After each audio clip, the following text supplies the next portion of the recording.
ஒரு விஷயத்துக்கு தண்டிச்சா இன்னத்துக்கு தான் நான் தண்டிக்கணும்னு சொல்லி தண்டிக்க. என்னத்துக்கு அடி விழுதுன்னு தெரியாமல் அடி விடும். படுத்தவனுக்கு அடி விடும். என்னத்துக்கு அடி விழுதுன்னு அவனுக்கு தெரியும். அதில் அந்த சூடு ஏற்றி விடுற உண்மை தான். காலத்தில் இருந்து போடி என்ன பள்ளிக்கூடத்துக்கு போடான்னு அவன் பாஞ்சிடுவான். இவன் அடிக்க போனால் அவன் ஓடிடுவான். ஏன்டா இவன் ஃபர்ஸ்ட் கவர் போகிறவன் ரோட்டுக்கு வர மாட்டான்டா. அவனுக்கு நல்லா தெரியும் உம்மோட வீக்னஸ். ரோட்டில் போய் நின்று வாவன் இப்போ வந்து அடிய நம்ம அல்லாஹு அக்பர்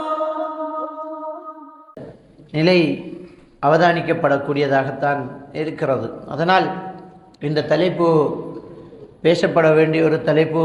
இது எல்லா காலத்திலும் எல்லா மெம்பர்களிலும் எல்லா சமூக தொண்டர்களாலும் பேசப்பட வேண்டிய ஒரு தலைப்பு. எந்த அளவுக்கு என்று சொன்னால், கோவிட்-19 பள்ளிவாசல்கள் இழுத்து மூடப்பட்டது, பாடசாலைகள் மூடப்பட்டது, சந்தைகள், தெருக்கள், குடும்ப சந்திப்புகள் எல்லாமே மூடப்பட்டிருந்தது. பிள்ளைகளுடைய படிப்பு பாழாகிவிடக்கூடாது என்பதற்காக ஜூம் கிளாஸிலே பாடங்கள் தொடங்கப்பட்டது. அதுக்கு பிறகு அந்த ஜூம் கிளாஸ் நடந்ததுக்கு பிறகு பாதிப்புகள் எவ்வளவு விளைவு பாரதூரமாக இருக்கிறது என்பதை புரிந்து கொண்டு நாம் தவறு செய்து விட்டோம் என்று ஆசிரியர்களும் பாடசாலைகளும் அங்கலாய்த்துக் கொள்கிறோம். பள்ளிவாசல்கள் மூடப்பட்டது. அதனால் மார்க்க உபன்யாசங்கள் இல்லாமல் போனது. இப்போது பள்ளிவாசல் நிர்வாகங்களை எல்லாம் அந்தந்த பகுதியில் இருக்கக்கூடிய டிஎஸ் ஆஃபீஸால் கூப்பிட்டு போலீஸில் இருந்து ஓஎஸை வர வச்சு பள்ளிவாசல்ல எல்லாம் போதை ஒழிப்பு பற்றி கட்டாயம் பேசுங்கன்னு காலை விழுகிற அளவுக்கு நிலைமை மாறிப்போச்சு. பள்ளியை மூடினேன், இப்போ பள்ளியை திறந்து போதை ஒழிப்பு பற்றி ஜும்மா ஓதுங்களேன். எல்லா பள்ளிவாசல்களுக்கும் இந்த கோரிக்கை வந்துக்கிட்டே இருக்குது. அந்த அளவுக்கு நிலைமை மாறிப்போச்சு. ஜூம் கிளாஸில் பாடம் நடத்தணும் அப்படி என்று சொல்லி எப்படியோ பிள்ளைகளுடைய படிப்பு வீணாகக்கூடாது என்று சொன்னவங்க ஐயையோ தவறு செஞ்சிட்டமே என்று தலையில் அடிச்சுக்கிறாங்க. ஒரு மார்க்க பிரச்சாரம் என்பது, ஒரு பள்ளிவாசலினுடைய பணி என்பது, அடிக்கடி தர்பியா நிகழ்ச்சி வைப்பது, ஜும்மா பிரசங்கம் நடப்பது என்பது எவ்வளவு சமுதாயத்தை கழுவி தூய்மைப்படுத்திக்கிட்டே இருக்குங்கிறது கொஞ்ச நாள் மூடினது உடனே வழங்கி போச்சு. நமக்கு கொஞ்ச நாள் பள்ளியை மூடினது அவ்வளோதான். இஜ்திமா வைக்க முடியலை, பயானுகள் வைக்க முடியலை, தர்பியா நிகழ்ச்சிகள் வைக்க முடியலை, எல்லாமே போச்சு. எல்லா பாவங்களும் தலைவிரிச்சு ஆடுது. என்னென்ன பாவங்கள் எல்லாம் நம்ம ரொம்ப பயந்துட்டு இருந்தோமோ அதெல்லாம் சர்வ சாதாரணமாக இந்த ஆளுமா, இந்த பெண்ணுமா, இங்கேயுமா, இந்த இடத்துலையுமா என்று கேட்குற அளவுக்கு பாவங்கள் அதிகரித்து போச்சு.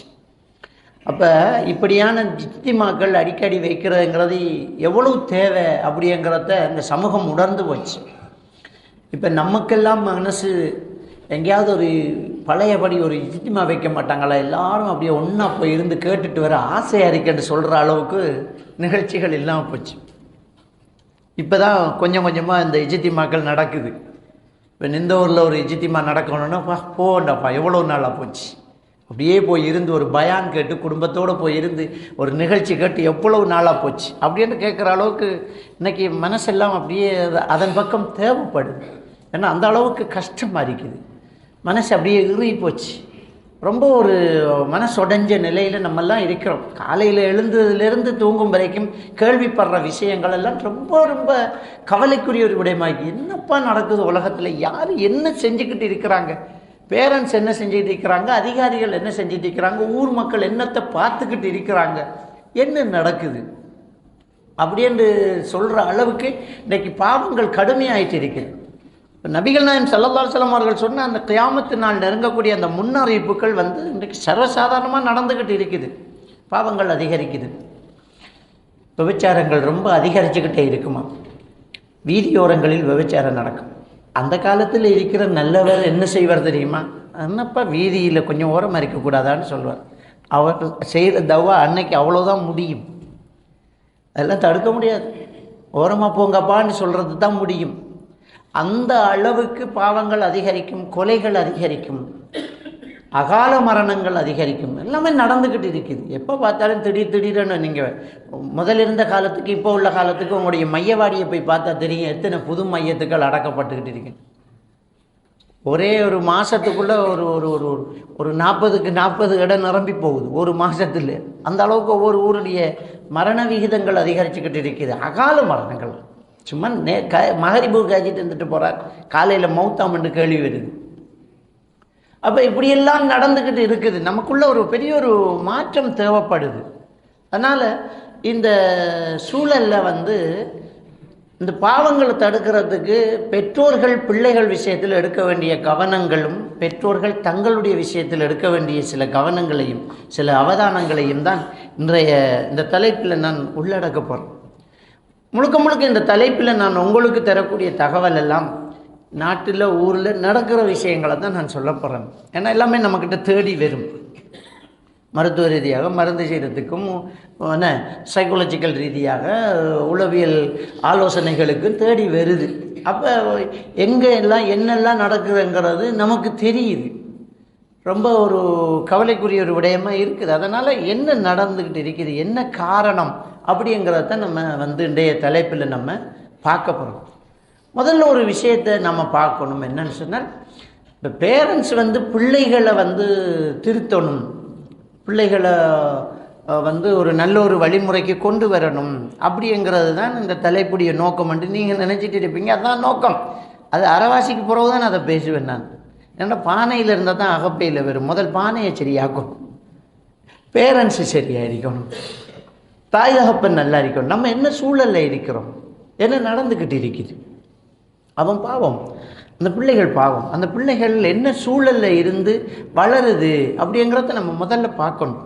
ஏன்னா ஒரு விஷயத்தை நாங்கள் தெளிவாக புரிஞ்சு கொள்ளணும். என்னன்னு சொன்னால், ஒரு ஆளினுடைய மனது மாறுறதுக்கு முக்கியமான ஒரு காரணம் அவர்களுடைய சூழல். இதை இஸ்லாம் சொல்லுது. இப்போ நபிகள் நாயகம் ஸல்லல்லாஹு அலைஹி வஸல்லம் அவர்கள் இஸ்லாத்துக்கு வந்த ஆட்களை ஆரம்ப காலத்தில் இஸ்லாத்துக்கு வந்த உடனே சரி களிமா சொல்லிட்டு இல்லை, அங்கே இருந்து தொழுதுட்டு இருந்துக்கன்னு சொல்லலை. இங்கே வாங்க, ஒரு சூழல் ரொம்ப முக்கியம், இங்கே வந்துருங்கன்றாங்க. இங்கே வாங்க, ஒரு சூழல் ரொம்ப முக்கியம். இப்போ நமக்கு எல்லாருக்கும் தெரிஞ்ச ஒரு ஹதீஸ், புகாரியில் வரக்கூடிய ஒரு ஹதீஸ். ஒருத்தர் 99 கொலை செஞ்சிட்டார். இப்போ 99 கொலை செஞ்சுட்டு அவருக்கு ஒரு மனசில் ஒரு நம்ம தவறு செஞ்சிடமே, பாவம் பண்ணுறோமே பார்க்குறாரு. 99 பேரை கொலை பண்ணி வைக்கிறோமே அப்படின்ட்டு ஒருத்தர்கிட்ட போய் கேட்குறாரு, எனக்கு தௌபா இருக்குதா, மன்னிப்பேன் அல்லாஹ் அப்படின்னு கேட்டோன்னா 99 கொலையா, இதெல்லாம் அல்லாஹ் மன்னிக்க மாட்டான்ட்டார். அவருக்கு இதெல்லாம் பெரிய பாவமாக தெரியுது. அவர் ஒரு ஆவி, இவர் கோபம் வருது, என்ன மன்னிக்க மாட்டானா, சொன்னவனை முதல் போட்டுறோன்னு அப்படியே அவனையும் கொலை செஞ்சுட்டார். 100 போச்சு. அப்படியே போய் இருக்கிறாரு. திரும்பவும் இவருக்கு மனசு வலிக்குது, ஐயோ கொலைக்கு மேலே கொலை பண்ணிட்டு இருக்கிறோமே அப்படின்ட்டு ஒரு ஆலிமுக்கிட்ட போகிறார். அல்லாஹ் என்ன மன்னிப்பானா அப்படின்னா, ஏன் மன்னிக்காம, அல்லாஹ் இரக்கம் உள்ளவர், அல்லாஹ் கருணை உள்ளவர், கண்டிப்பாக அல்லாஹ் மன்னிப்பான். ஆனால் அந்த ஆலிம் மன்னிப்பான் அல்லாஹ் என்று சொல்லிட்டு மட்டும் விடலை, நீங்கள் கண்டிப்பாக உங்கள் இடத்த மாற்றணும் அப்படிங்கிறார். நீங்கள் அங்கேயே இருந்தால் அந்த பாவம் நடந்துக்கிட்டே இருக்கும். ஒரு ஆள் தவறு செய்கிறதுக்கு சந்தர்ப்ப சூழ்நிலைகள் ஒரு முக்கியமான ஒரு காரணம். ஒரு ஆள் தவறு செய்கிறதுக்கு சூழல், சந்தர்ப்ப சூழ்நிலைகள் ரொம்ப பெரிய ஒரு காரணமாக இருக்குது. வெட்கம் ஈமானில் பாதி என்று ஸல்லல்லாஹு அலைஹி வஸல்லம் அவர்கள் சொல்லி காட்டுறாங்க. வெட்கம் ஈமானில் பாதி, அல் ஹயா ஷுஅபத்து மினல் ஈமானுங்கிறாங்க. ஈமானில் ஒரு பகுதி தான் வெட்கம்ங்கிறாங்க. ஒரு மனிதன் தவறு செய்யாமல் இருக்கிறதுக்கு இந்த வெட்கமும் சந்தர்ப்ப சூழ்நிலையும் ரொம்ப முக்கியமாக இருக்குது. ஏன்னா நபிகள் நாயகம் ஸல்லல்லாஹு அலைஹி வஸல்லம் அவர்கள் சொல்லும்போது, உனக்கு வெட்கம் இல்லாட்டி விரும்பினத்தை செய்ய அப்படிங்கிறாங்க. வெட்கம் இல்லாட்டி விரும்பியத்தை செஞ்சுட்டு போ அப்படிங்கிறாங்க. வெட்கப்படணும். ஒரு மனுஷன் நம்ம பாவம் செய்கிறோமே வெட்கப்படணும். அதை இன்றைக்கி நம்ம பார்க்கலாம். இன்றைக்கு ஒரு ஆள் தவறு செய்யாமல் இருக்கிறார் என்றால் 2 காரணம். ஒன்று, அவர் சமூகத்துக்கு பயப்படுகிறார், அப்படி என்றால் வெட்கம். ஊரலகம் என்ன சொல்லு, நம்ம எப்படிப்பட்ட குடும்பம், நம்முடைய பதவி என்ன, அந்தஸ்து என்ன, ஆக்கள் என்னத்தை சொல்லுவாங்க, அப்படி என்று ஒரு வெட்கத்தால் ஒரு ஆள் தவறு செய்யாமல் இருக்குது. இன்னொன்று, அவருக்கு வாய்ப்பு கிடைக்கல, சந்தர்ப்பம் கிடைக்கல. சந்தர்ப்பம் கிடைக்காதனால அவர் தவறு செஞ்சுக்கிட்டு இருக்கிறார். இல்லைங்களா? இப்போ நம்ம சில இடத்துல கேள்விப்படுவோம், ஒரு இடத்த ஒரு ஆள் வேலி பாஞ்சான், அவரை பிடிச்சி செம அடியா ஃபேஸ்புக்கில் போடுவாங்க. ஆச்சரியமான ஒரு தகவல். அடிச்சாக்கள் வாய்ப்பு கிடைச்சா பாயிராக்கள் தான், அவர்களுக்கு கிடைக்கல, அதுக்கு அடி விளங்கிட்டான். என்னமோ அடித்தாக்கள் எல்லாம் அந்த பிட்டிய அல்லாவை பயந்த பிட்டிய எல்லாரையும் பிள்ளை செல்ல, ஒரு சிலர் பிடிச்சாக்களை பார்த்தா எங்களுக்கு கையில் காப்பு, கழுத்தில் மாலை, முடி வளைச்சி மொட்டை, மேலுக்கு குப்பை, அப்படியே இருந்துக்கிட்டு வாய்ப்பு கிடைச்சா மிஸ் பண்ணாத ஆக்கள் பெரிய ஒரு சமூக கொடுமையை தடுத்துக்கிட்டு இருக்காங்களாம். அப்போ என்னென்னா வாய்ப்பு கிடைக்கல, சந்தர்ப்ப சூழ்நிலை அவங்களுக்கு அமையலை, இதான் நடந்துக்கிட்டு இருக்குது. ஆனால் உண்மையில் ஒரு மனுஷன் இப்படி இருக்கணும், வாய்ப்புகளும் கிடைக்காம இருக்கணும், வெக்கப்படணும். இது ரொம்ப பெரிய ஒரு முக்கியம். அப்போ ஒரு என்வாயன்மெண்ட் ரொம்ப முக்கியம். அந்த ஆள் 100 கொலை செஞ்ச உடனே அவர் என்ன சொல்கிறாருன்னா, எல்லாம் மன்னிப்பான், ஆனால் இடத்த மாற்றுங்க, இங்கே இருக்கணும். இந்த ஆக்கள் உங்களை தவறாக உங்களை தப்பு செய்ய தூண்டுறாங்க, உனக்கு கோபத்தை தூண்டுறாங்க, உனக்கு போட்டுடுறா அப்படின்னு சொல்கிறாங்க. நீ போ, இந்த இடத்துல இருக்காத, ஒரு ஊரை சொல்லி அந்த இடத்துக்கு போ, அங்கே நல்ல மக்கள் இருக்கிறாங்க, அங்கே போய் சேர்ந்துக்கோன்னு சொல்லி அவரை வழி அனுப்பி வைக்கிறார். எனவே ஒரு முக்கியம் சூழல். அப்போ ஒரு பிள்ளை நல்லா வளரணுமெண்டா அந்த சூழல் ரொம்ப முக்கியமாக இருக்கணுமே. அந்த பெற்றோர்கள் ரொம்ப, அந்த வீடு இஸ்லாமிய வீடாக இருக்கணும், வீட்டில் நல்ல இஸ்லாம் இருக்கணும், தாய் தகப்பன்ட்ட இஸ்லாம் இருக்கணுமே. அதான் அந்த பிள்ளைகளை மாற்றும். இந்த பிள்ளைகள்கிட்ட இருக்கிறது போல கற்றல், பிள்ளைகள்கிட்ட இருக்கிறது போல கற்றல். போல கற்றல் என்ன, பாப்பா அம்மா என்ன செய்கிறாங்களோ அந்த வழியில் என்ன செய்வாங்க, செஞ்சுக்கிட்டு இருப்பாங்க. அதை நபிகள் நாயகம் ஸல்லல்லாஹு அலைஹி வஸல்லம் அவங்க அவ்வளோ துல்லியமாக சொல்லிட்டாங்களே. குல்லு மௌலுதின் யூலது அலல் ஃபித்ரா, எல்லா குழந்தைகளும் பிறக்கும்போது உண்மையை சரியானதை ஏற்றுக்கொள்ளக்கூடிய தெளிவான நல்ல மனநிலையில் பிறக்குகிறார்கள். அதான் ஃபித்ராங்கிறது. அது அந்த உண்மையை உண்மையாக ஏற்றுக்கொள்ளக்கூடிய மனநிலை, அதான் ஃபித்ரா. அந்த மனநிலையோடு தான் எல்லா பிள்ளைகளும் பிறக்குது. இன்னமா யுஹவ்விதானி அவ் யுனஸிரானி அவ் யுமஜ்ஜிசானி வாலிதா, அவரை யூதராக கிறிஸ்தவர்களாக நெருப்பு வணங்கியாக மாற்றுறது பெற்றோர்கள் தான் என்கிறாங்க. அப்போ சூழல் முக்கியம். அப்போ பிள்ளைகளை வச்சுக்கிட்டு நம்ம எப்படி நடந்துக்கிறோம், பிள்ளைகளை வச்சுக்கிட்டு நம்ம என்ன பேச்சு பேசுகிறோம். இப்போ நாம் சொல்கிற பிள்ளைகள் கெட்ட வார்த்தை பேசுது, கெட்ட வார்த்தை பேசுதுண்டு. கெட்ட வார்த்தை பேசுகிறல்ல, கேட்ட வார்த்தை தான் பேசும், கேட்ட வார்த்தை தான் பேசி நமக்கு தெரியல. தூஷணம் பேசுகிறோம், ஊத்த பேச்சு பேசுகிறோம், எங்கே படித்த நீ தான் பேசுகிறப்போ உனக்கே தெரியாது. ஒரு பிள்ளை காதால் கேட்டதை 4 மாதத்துக்கு நினைப்பு வச்சுக்கும். அந்த அளவுக்கு அதில் மெமோரி பவர் ரொம்ப ஸ்ட்ராங்காக இருக்கும். நீ சொன்னதே உனக்கு மறந்து போச்சு. ஒரு ஆள் என்ன இமோஷனில், என்ன மனவெழுச்சியில் ஒரு வார்த்தையை பேசுகிறாரோ அதே இமோஷன் அவருக்கு ஏற்படும் போது அந்த வார்த்தை ஆட்டோமேட்டிக்காக வரும். அதான் பிள்ளைகளுடைய மெமோரி பவர், அவ்வளோ பெரிய பவர்ஃபுல். ஒரு மொழியை பேசுது பிள்ளை. பிறக்கும்போது என்ன தமிழ் தெரிஞ்சுக்கிட்டு பிறக்குதா? வெள்ளைக்காரனுக்கு பிறந்தா இங்கிலீஷ் பேசுது, டச்சு பேசுது, ஃப்ரான்ஸ் பேசுது. என்ன நமக்கு பிறந்தோடனே தமிழ் பேசுது, அங்கே சிங்களம் பேசுது, இங்கிலீஷ் பேசுது. எப்படி நம்ம பேசுகிறத கேட்டுக்கிறீங்க, அவ்வளோதான். என்ன அது எவ்வளோ பெரிய ஒரு விஷயம். மடியில் படுத்துக்கிட்டு தாய்ப்பால் கொடுக்கும்போதே மொழியை கற்றுக்கிட்டு இருக்குது. அந்த அளவுக்கு அதனுடைய செவிப்புலன் ஸ்ட்ராங், அதனுடைய ஞாபக சக்தி ஸ்ட்ராங். அதனால தான் அது கேட்ட வார்த்தை பேசுது, கெட்ட வார்த்தை பேசலை. அப்போ நாம் எப்படி இருக்கணும், அந்த பிள்ளைகளுடைய சூழலை முதல்ல சரியாக அமைச்சு கொடுக்கணும். பெற்றோர்கள்ட்ட இஸ்லாம் இருக்கணும். இஸ்லாம் இருந்தால் தானே பாப்பாவே போய் இந்த என்ன கட்சி, அதுக்கு பேர் வளர்ச்சி, அப்படியே மொட்டையாக வெட்டி மேலுக்கு முடியை வச்சுக்கிட்டு வாராருன்னா மற பிள்ளை போய் வெட்டுறதுக்கு என்ன பிரச்சனை? அன்றைக்கி சலுங்கடையில் முடி வெட்டுறதுக்கு போயிட்டு இருக்கேன், ஒரு 3 வயசு பிள்ளைய கொண்டாந்து அந்த கட்டை வெட்ட சொல்கிறான். அவன் அந்த பிள்ளைக்கு நபிகள் நாயகம் ஸல்லல்லாஹு அலைஹி வஸல்லம் அவர்கள் தடுத்தாங்க. நஹா ரசூலுல்லாஹி ஸல்லல்லாஹு அலைஹி வஸல்லம் அனில் கஸ்ஸுங்கிறான். கஸ்ஸுங்கிற ஒரு பக்கத்தை சிரைச்சி ஒரு பக்கத்தை வைக்கிறது, அது ரசூல்லா தடுத்தது. அப்போ ரசூல்லா தடுத்த ஒரு ஸ்டைலை இன்னைக்கு சர்வசாதாரணமாக செஞ்சுக்கிட்டு இருக்கிறோம் நம்ம. அதை மார்க்க பெரியார்கள் சொல்கிறாங்களா இல்லையான்னு தெரியல.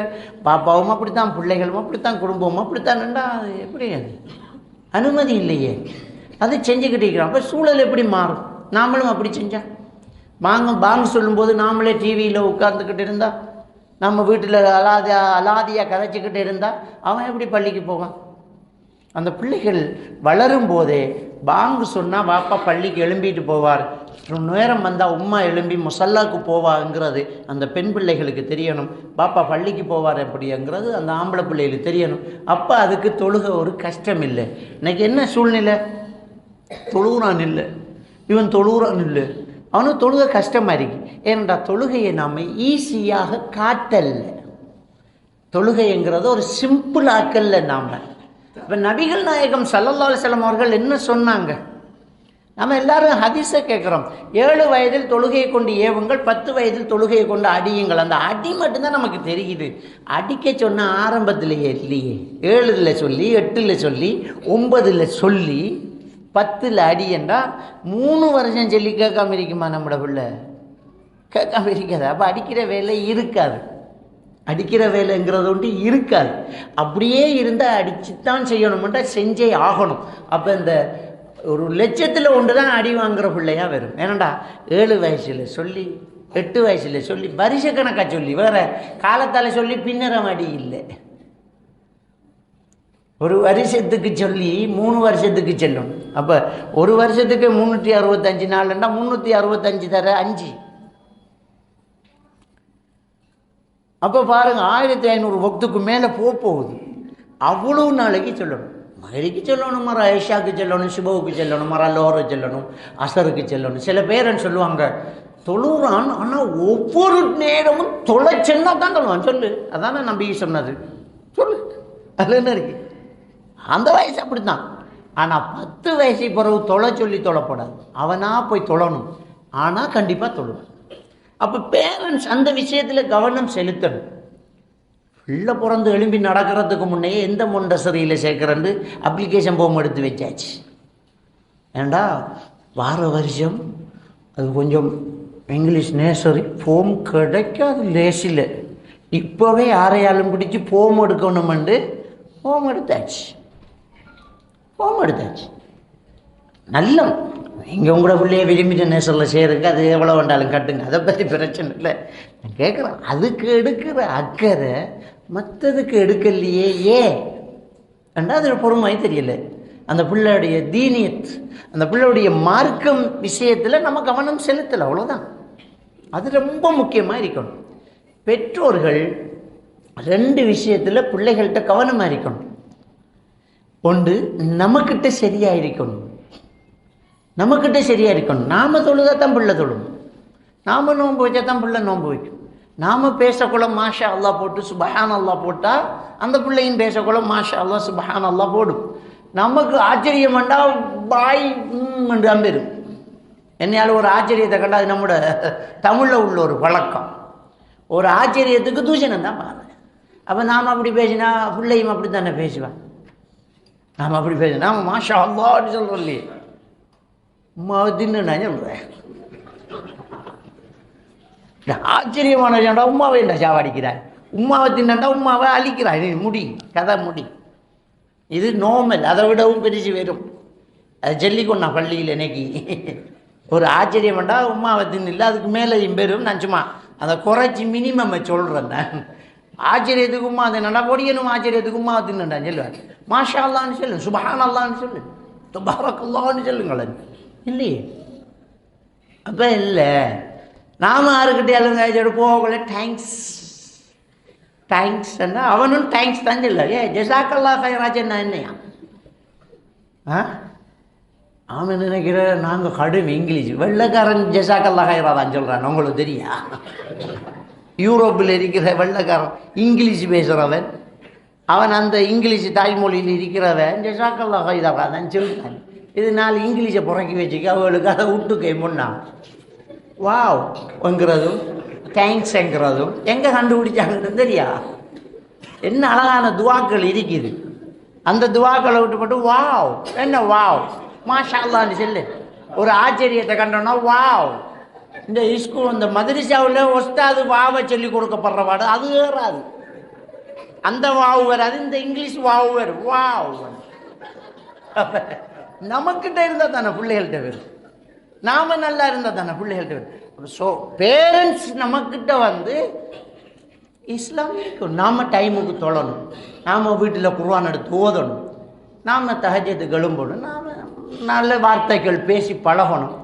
அப்போ இந்த பழக்கங்கள் நம்மக்கிட்ட இருந்து தான் பிள்ளைகளுக்கு நாங்கள் என்ன செய்கிறது, எடுத்து வைக்கணும். அதனால் இந்த பானையில் இருந்தால் தான் அகப்பையில் வரும்னு சொன்ன மாதிரி பெற்றோர்கள்ட்ட நம்மக்கிட்ட இஸ்லாம் இருக்கணும்.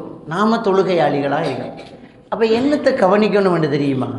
எதை கவனிக்கணும் யோசிச்சு பாருங்க. அப்போ மாப்பிள்ளை எடுக்கக்குள்ள மார்க்கமுள்ள மாப்பிள்ளை தேடணும். நாம் இந்த கல்யாண கதை வந்தாலே இன்னார மகளுக்கு கல்யாணம்னா உடனே திருப்பி கேட்குற என்னன்னுமா, மாப்பிள்ளைக்கு என்ன சொல்லிடணும், இம்புட்டு உழைக்கான்னு தான் பார்க்குறேன். அம்புட்டும் வட்டியாக இருக்கும், எம்புட்டு உழைக்கா. அடையாப்பா இன்றைக்கு வசதிக்காரனாக இருக்கிறவன் நாளைக்கு நடு ரோட்டில் நிற்பான். இது பெரிய வேலை இல்லை. இன்றைக்கு ஒன்றும் இல்லாமல் இருக்கிறவன் நாளைக்கு நல்ல வசதியாக இருப்பான். அல்ல ரிசுக்கு எழுதியிருக்கான். எழுதின ரிசுக்கு குறையவே குறையாது. நம்ம கல்லாக்கத்தில் ஈமாங்கொண்டிருக்க மெலுவா 6 விஷயத்தை ஈமாங்கொண்டு தான் இஸ்லாத்துக்குள்ளே வந்திருக்கும். அல்லாவை கொண்டு, மலக்குமார்களை கொண்டு, வேதங்களை கொண்டு, ரசூல்மார்களை கொண்டு, மறுமை நாளை கொண்டு, விதியை கொண்டு. அந்த விதி என்ன?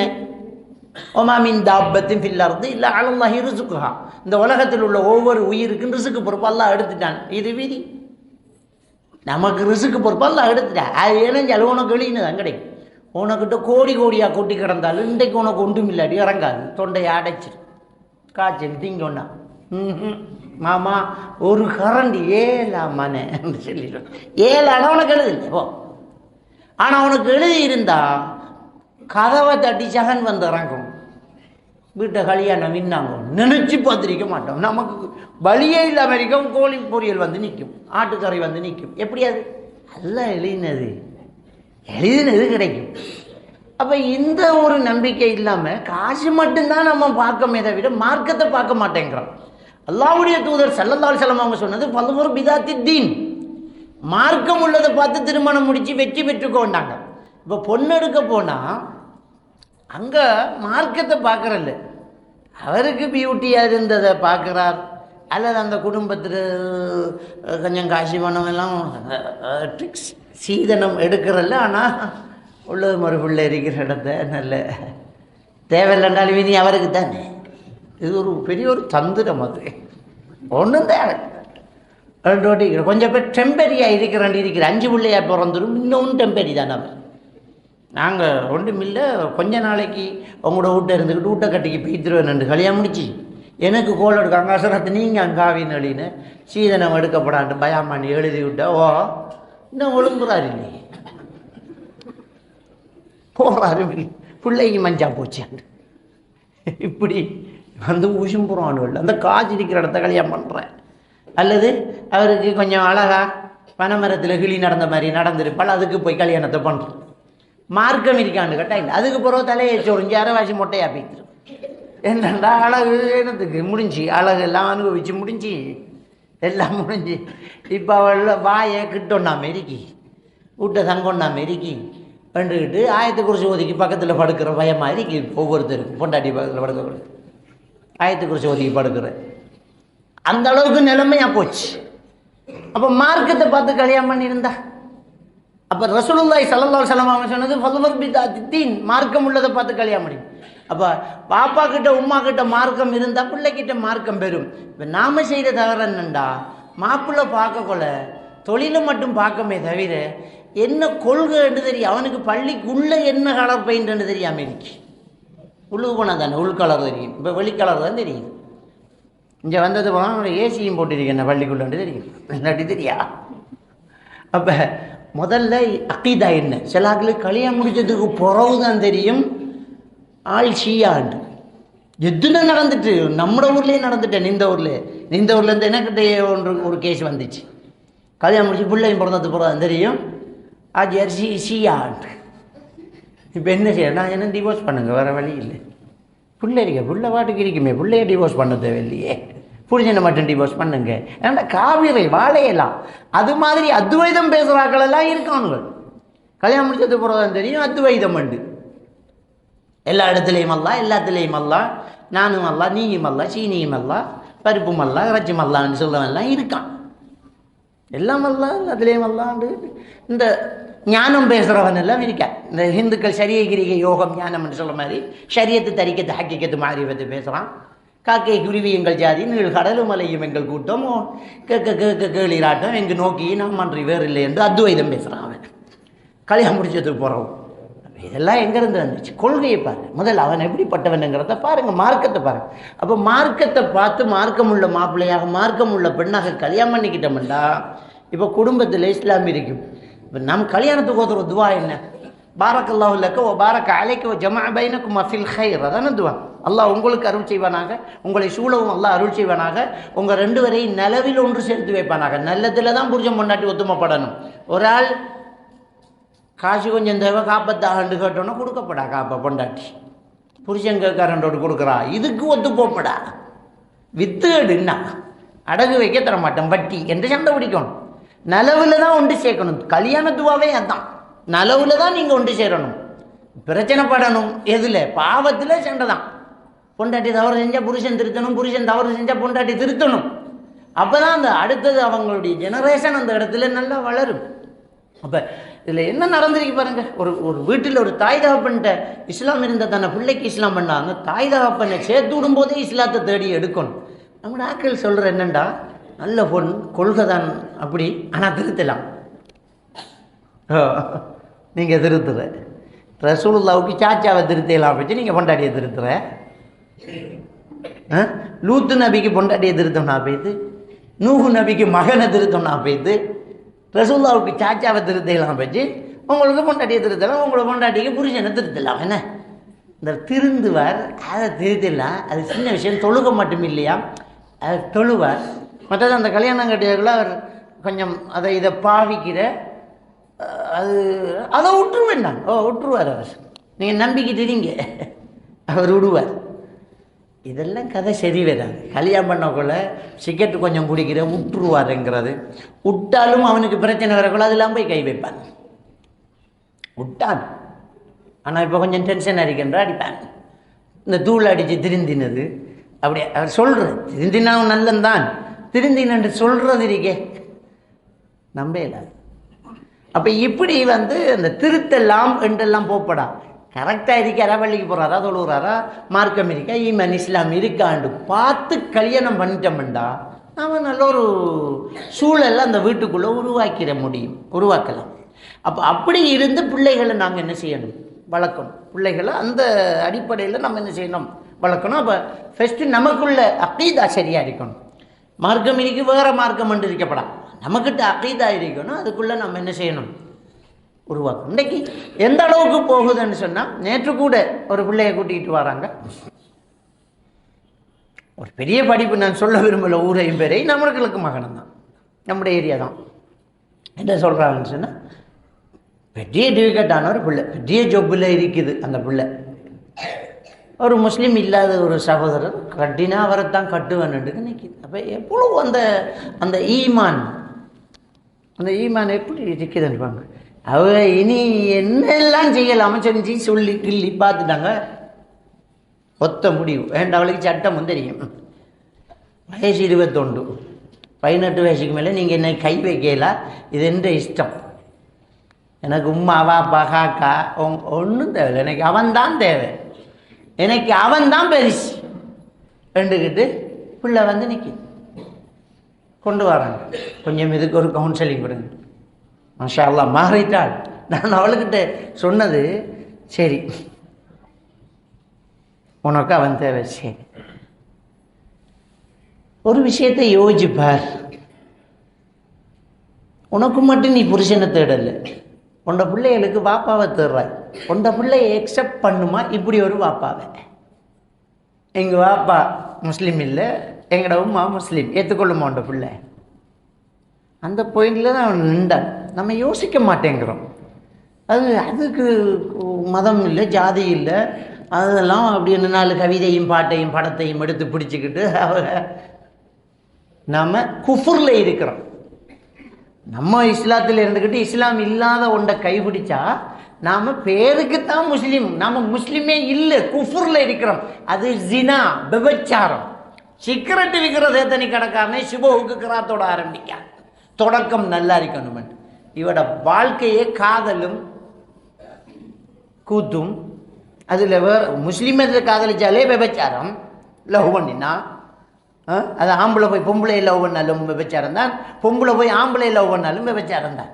உனக்கு ஒரு பொண்ணு தேவைன்னா நேராக வாப்பா கிட்ட போய் கேட்கணும், உங்களோட மகளை கல்யாணம் முடிச்சு தருவீங்களான்ட்டு. உனக்கு ஒரு மாப்பிள்ளையை பிடிச்சா உங்கள் வாப்பா கிட்ட செல்லணும், எனக்கு இந்த மாப்பிள்ளையை பேசிட்டாங்கன்னு. அப்போ ஒரு பொம்பளை முடிவுக்கு தனியாக கல்யாணம் பண்ணுறது விபச்சாரம் தானே. லா நிக்கா எல்லாபி ஒலின்னுங்கிறாங்க. அப்போ அந்த இடம் பிழைக்குது, அந்த இடம் தவறாகுது. அப்போ இப்படி தவறான முடிவுகளை எடுக்கக்கூடாது. வாழ்க்கையை தேடக்கூட அந்நியர்களை தேடக்கூடிய அளவுக்கு நிலைமை ரொம்ப மோசமாக போச்சிருச்சு. அந்த அளவுக்கு இந்த சோசியல் மீடியாக்கள் நம்முடைய மூளையை செலவு செய்யுது, நம்மளை வேறொரு கோணத்தில் மாற்றுது. இப்போ மதம் மார்க்கம் அப்படிங்கிறதெல்லாம் வேஸ்ட்டு என்று சொல்கிற அளவுக்கு மக்களுடைய கலாச்சாரம் போயாச்சு. அவங்க ஒரு கொமன் கலாச்சாரத்துக்கு வராங்க. இந்த குளோபல் வில்லேஜ் அப்படிங்கிற ஒன்றுக்கு வருகிறது. அதான் அவங்களுடைய திட்டம். இந்த குளோபல் வில்லேஜ்ங்கிற அப்படி என்றால் பணம் ஒரு ஒன்றா இருக்கணும், எல்லாம் உண்டு, முழு உலகமே ஒரு இடத்துக்குள்ளே வந்து சேர்ற ஒரு திட்டம் தான் குளோபல் வில்லேஜ். அவங்களுக்கு கலாச்சாரம் எல்லாம் உண்டாகும். அதனால் இன்றைக்கி இந்த குளோபலைசேஷனுங்கிற உலகமயமாக்கல் மூலமாக என்ன நடந்துக்கிட்டு இருக்குதுன்னா, ஒட்டுமொத்த மனித சமுதாயத்தையும் நான் விரும்பியதை செய்ய வைப்பேன்ங்கிற ஒரு திட்டம் நடந்துட்டு நமக்கு வழங்க மாட்டேங்குது. நாம் என்ன இன்றைக்கு வெட்டிக்கிறிக்கிற முடிய ஆறு நமக்கு காட்டினேன், ஆறு காட்டினேன். வேர்ல்டில் எங்கேயோ ஒருத்தன் செஞ்சதை இன்றைக்கு உலகம் பூரா வெட்டிட்டு இருக்கானண்டா, அவன் மொத்த உலகத்தை ஒரு வில்லேஜ் ஆக்குறான், ஒரு குக்கிராமம் ஆக்குறான். அதான் குளோபல் வில்லேஜ். அவன் எதை நினைக்கிறான் தான் ஸ்டைல். இதுதான் முடி, இப்படித்தான் ஷர்ட், இப்படித்தான் ட்ரௌசர், இப்படித்தான் தாடி, இப்படித்தான் இருக்கணும் அப்படிங்கிறத அவன் கொண்டு வரான். இதுதான் ஃபேஷன், இந்த விழாக்கள் கொண்டாடப்படணும், இப்படித்தான் இருக்கணும். நம்ம பர்த்டே கொண்டாடுறோம், எங்கேருந்து வந்துச்சு இந்த பர்த்டே? எங்கேருந்து வந்துச்சு? இஸ்லாத்தில் இருக்குதா பர்த்டே? பர்த்டே கொண்டாடுறது மட்டும் மார்க்கமாக இருந்தால் லீக் வருடத்தில் February 29 பிறந்தவன் பர்த்டே நிலைமை என்ன சிந்திச்சு பாருங்க. February 29 வரும் தெரியுமா? 4 வருஷத்துக்கு ஒரு தடவை February 29 வரும். February 28 என்ன முடியல, February 28 தான். ஆனால் 4 வருஷத்துக்கு ஒரு தடவை 29. அப்போ பர்த்டே கொண்டாடுறது மார்க்கமாக இருந்தால் 29 பிறந்தவன் 4 வருஷத்துக்கு ஒரு தடவை பர்த்டே கொண்டாடும். இது என்ன நியாயம்ன்றது? அவனுக்கு 4 வருஷத்தில் உண்டு, இவனுக்கு வருஷத்தில் உண்டு. அதே இஸ்லாமில்லைன்னு விளங்குது இல்லை. அப்போ நம்மளவன் பர்த்டே கொண்டாடுறான். அதிகமான ஆட்கள் பிள்ளைக்கு முதலாவது பர்த்டே கொண்டாடாதது குறைவு. பிள்ளைக்கு இன்றைக்கு பர்த்டே மனசு உடைஞ்சிடுமா? அந்த மனசு உடைஞ்சா என்ன, இருந்தா என்ன? அடே, மார்க்கத்துக்கு முரணான ஒரு விஷயத்தை செய்ய சொல்லி பிள்ளையோட மனசு உடையும்னா நீ எப்படி மார்க்கத்தை அந்த பிள்ளைக்கு கொடுத்துருக்காய்? நீ கொடுக்குற குடுவையில் பிள்ளை பேட்டு ஏண்டா வாக்கங்கணும், ஓங்கலிக்கணும் என்று உள்ள வந்து சொல்லும். ஸ்கூல்ல பாப்பா இன்றைக்கு பேர்த்டே அமௌண்ட் தொகை தந்தாங்க, நான் எடுக்கல எங்க அவன் ஏன்னா அவனுக்கு அப்படி ஊட்டி இருக்கு. அவ்வளோ பெரிய பாவம் அது. போ, அப்போ அவன் மனசு எப்படி உடையும்? அவனே சொல்லுவான், இது என்ன பெரிய ஹராம், இது இப்படி ஹராம் எல்லாம் செய்கிறாங்கன்னு. இது பர்த்டே ஃபங்க்ஷன், நாம் நடத்துகிற ஃபங்க்ஷனுக்கு கிஃப்ட் நாம் கொண்டு வர, அதுக்கு கேக்கு சுட்டு விற்கிற, அதுக்கு காட்டு விற்கிற, இதெல்லாம் நாம செஞ்சு விட்டு பேர் இஸ்லாம், முஸ்லீம். நாம் எப்படி எப்படி இஸ்லாம் பேர் சிந்திச்சு பாருங்க. நம்முடைய சில்லறை கடையில் அரை கூடு விற்றா நாம் என்ன முஸ்லீம்? ரவிகள் நான் ஸல்லல்லாஹு அலைஹி வஸல்லம் அவங்க சொல்லுவாங்க, மன் தஅல்லக தமீமத்தன் ஃபகத் அஷ்ரக. தாயத்தை கட்டினா அவன் நல்லா கிணை வச்சுட்டான். நான் கட்ட மாட்டேன், நான் அரை கூடு விற்பேன், நூலும் விற்பேன், இசுமலும் விற்பேன். அப்போ அதில் இந்த மூலிகை கடை, இந்த ஆயுர்வேத மருந்து கடையில், பெரும்பான்மையான ஆயுர்வேத மருந்து கடையில் இதெல்லாம் விற்பாங்க. தாயத்து விற்பாங்க, தகடு விற்பாங்க, சங்கு விற்பாங்க, அந்த கோயிலுக்கு வைக்கிற திரி விற்பாங்க, அதுக்கு கொளுத்துறது விற்பாங்க, அதுக்கு வைக்கிற எல்லாம் விற்பாங்க. அதெல்லாம் விற்கலாம். பாவத்துக்கு துணை போகிறதே பாவம் தானே. அப்போ நமக்கிட்ட என்ன இஸ்லாம் இருக்கு? சிகரெட்டு விற்கிறோமே, சில்லறை கடையில் சிகரெட்டு விற்கமே, அந்த சிக்கெட்டை விற்று அதில் கிடைக்கிற ஹராமான காசில் பிள்ளைக்கு பால் போட்டி சீனியும் வேண்டி கொடுத்து பிள்ளை வளர்த்தா எப்படி நல்லா இருக்கிறோம்? நாம் எப்படி சொர்க்கம் போகிறோம்? ஹராத்தில் வளர்ந்த உடம்பு எப்படி போகும்? கேட்டால் சிகரெட்டு விற்காட்டி வியாபாரம் இல்லை, உனக்கு எழுதின ரிசுக்கு தான் கிடைக்கும், இல்லாட்டி இருக்கட்டுமே, அல்லாஹ் எழுதின ரிசுக்கு தருவான், பார்ப்போமே. சிகரெட்டு விற்காட்டி பனிஷும் விற்காதான், ஓ அந்த பனிஷு விற்காம இருக்கட்டும், பார்ப்போம், எத்தனை நாளைக்கு என்று பார்ப்போமே. இன்றைக்கு எத்தனை காவிர்கள் கடையில் நோ ஸ்மோக்கிங், இங்கே சிக்கெட் இல்லை என்று போட்டிருக்கான் காவிர்களை கடையில். நம்ம பெட்டிக்குளவில் ஒரு பெரிய ஒரு கடை ஒன்றுக்கு போனோம், பேர் மறந்து வச்சு. அதில் ஓட்டிக்க அங்கே சிகரெட் என்பது மட்டும் கிடையாது, அதை கொண்டு வந்து பாவிக்கக்கூடாது, தடை போட்டிக்கான். அவனுக்கு அவ்வளோ டேலண்ட் இருக்கேண்டா, நம்மளவனுக்கு பயம் இருக்குது. அது விற்றா தான் மற்றதும் வேண்டுவான், வீடி கட்டும் விற்றா தானா சணலும் வேண்டுவான்.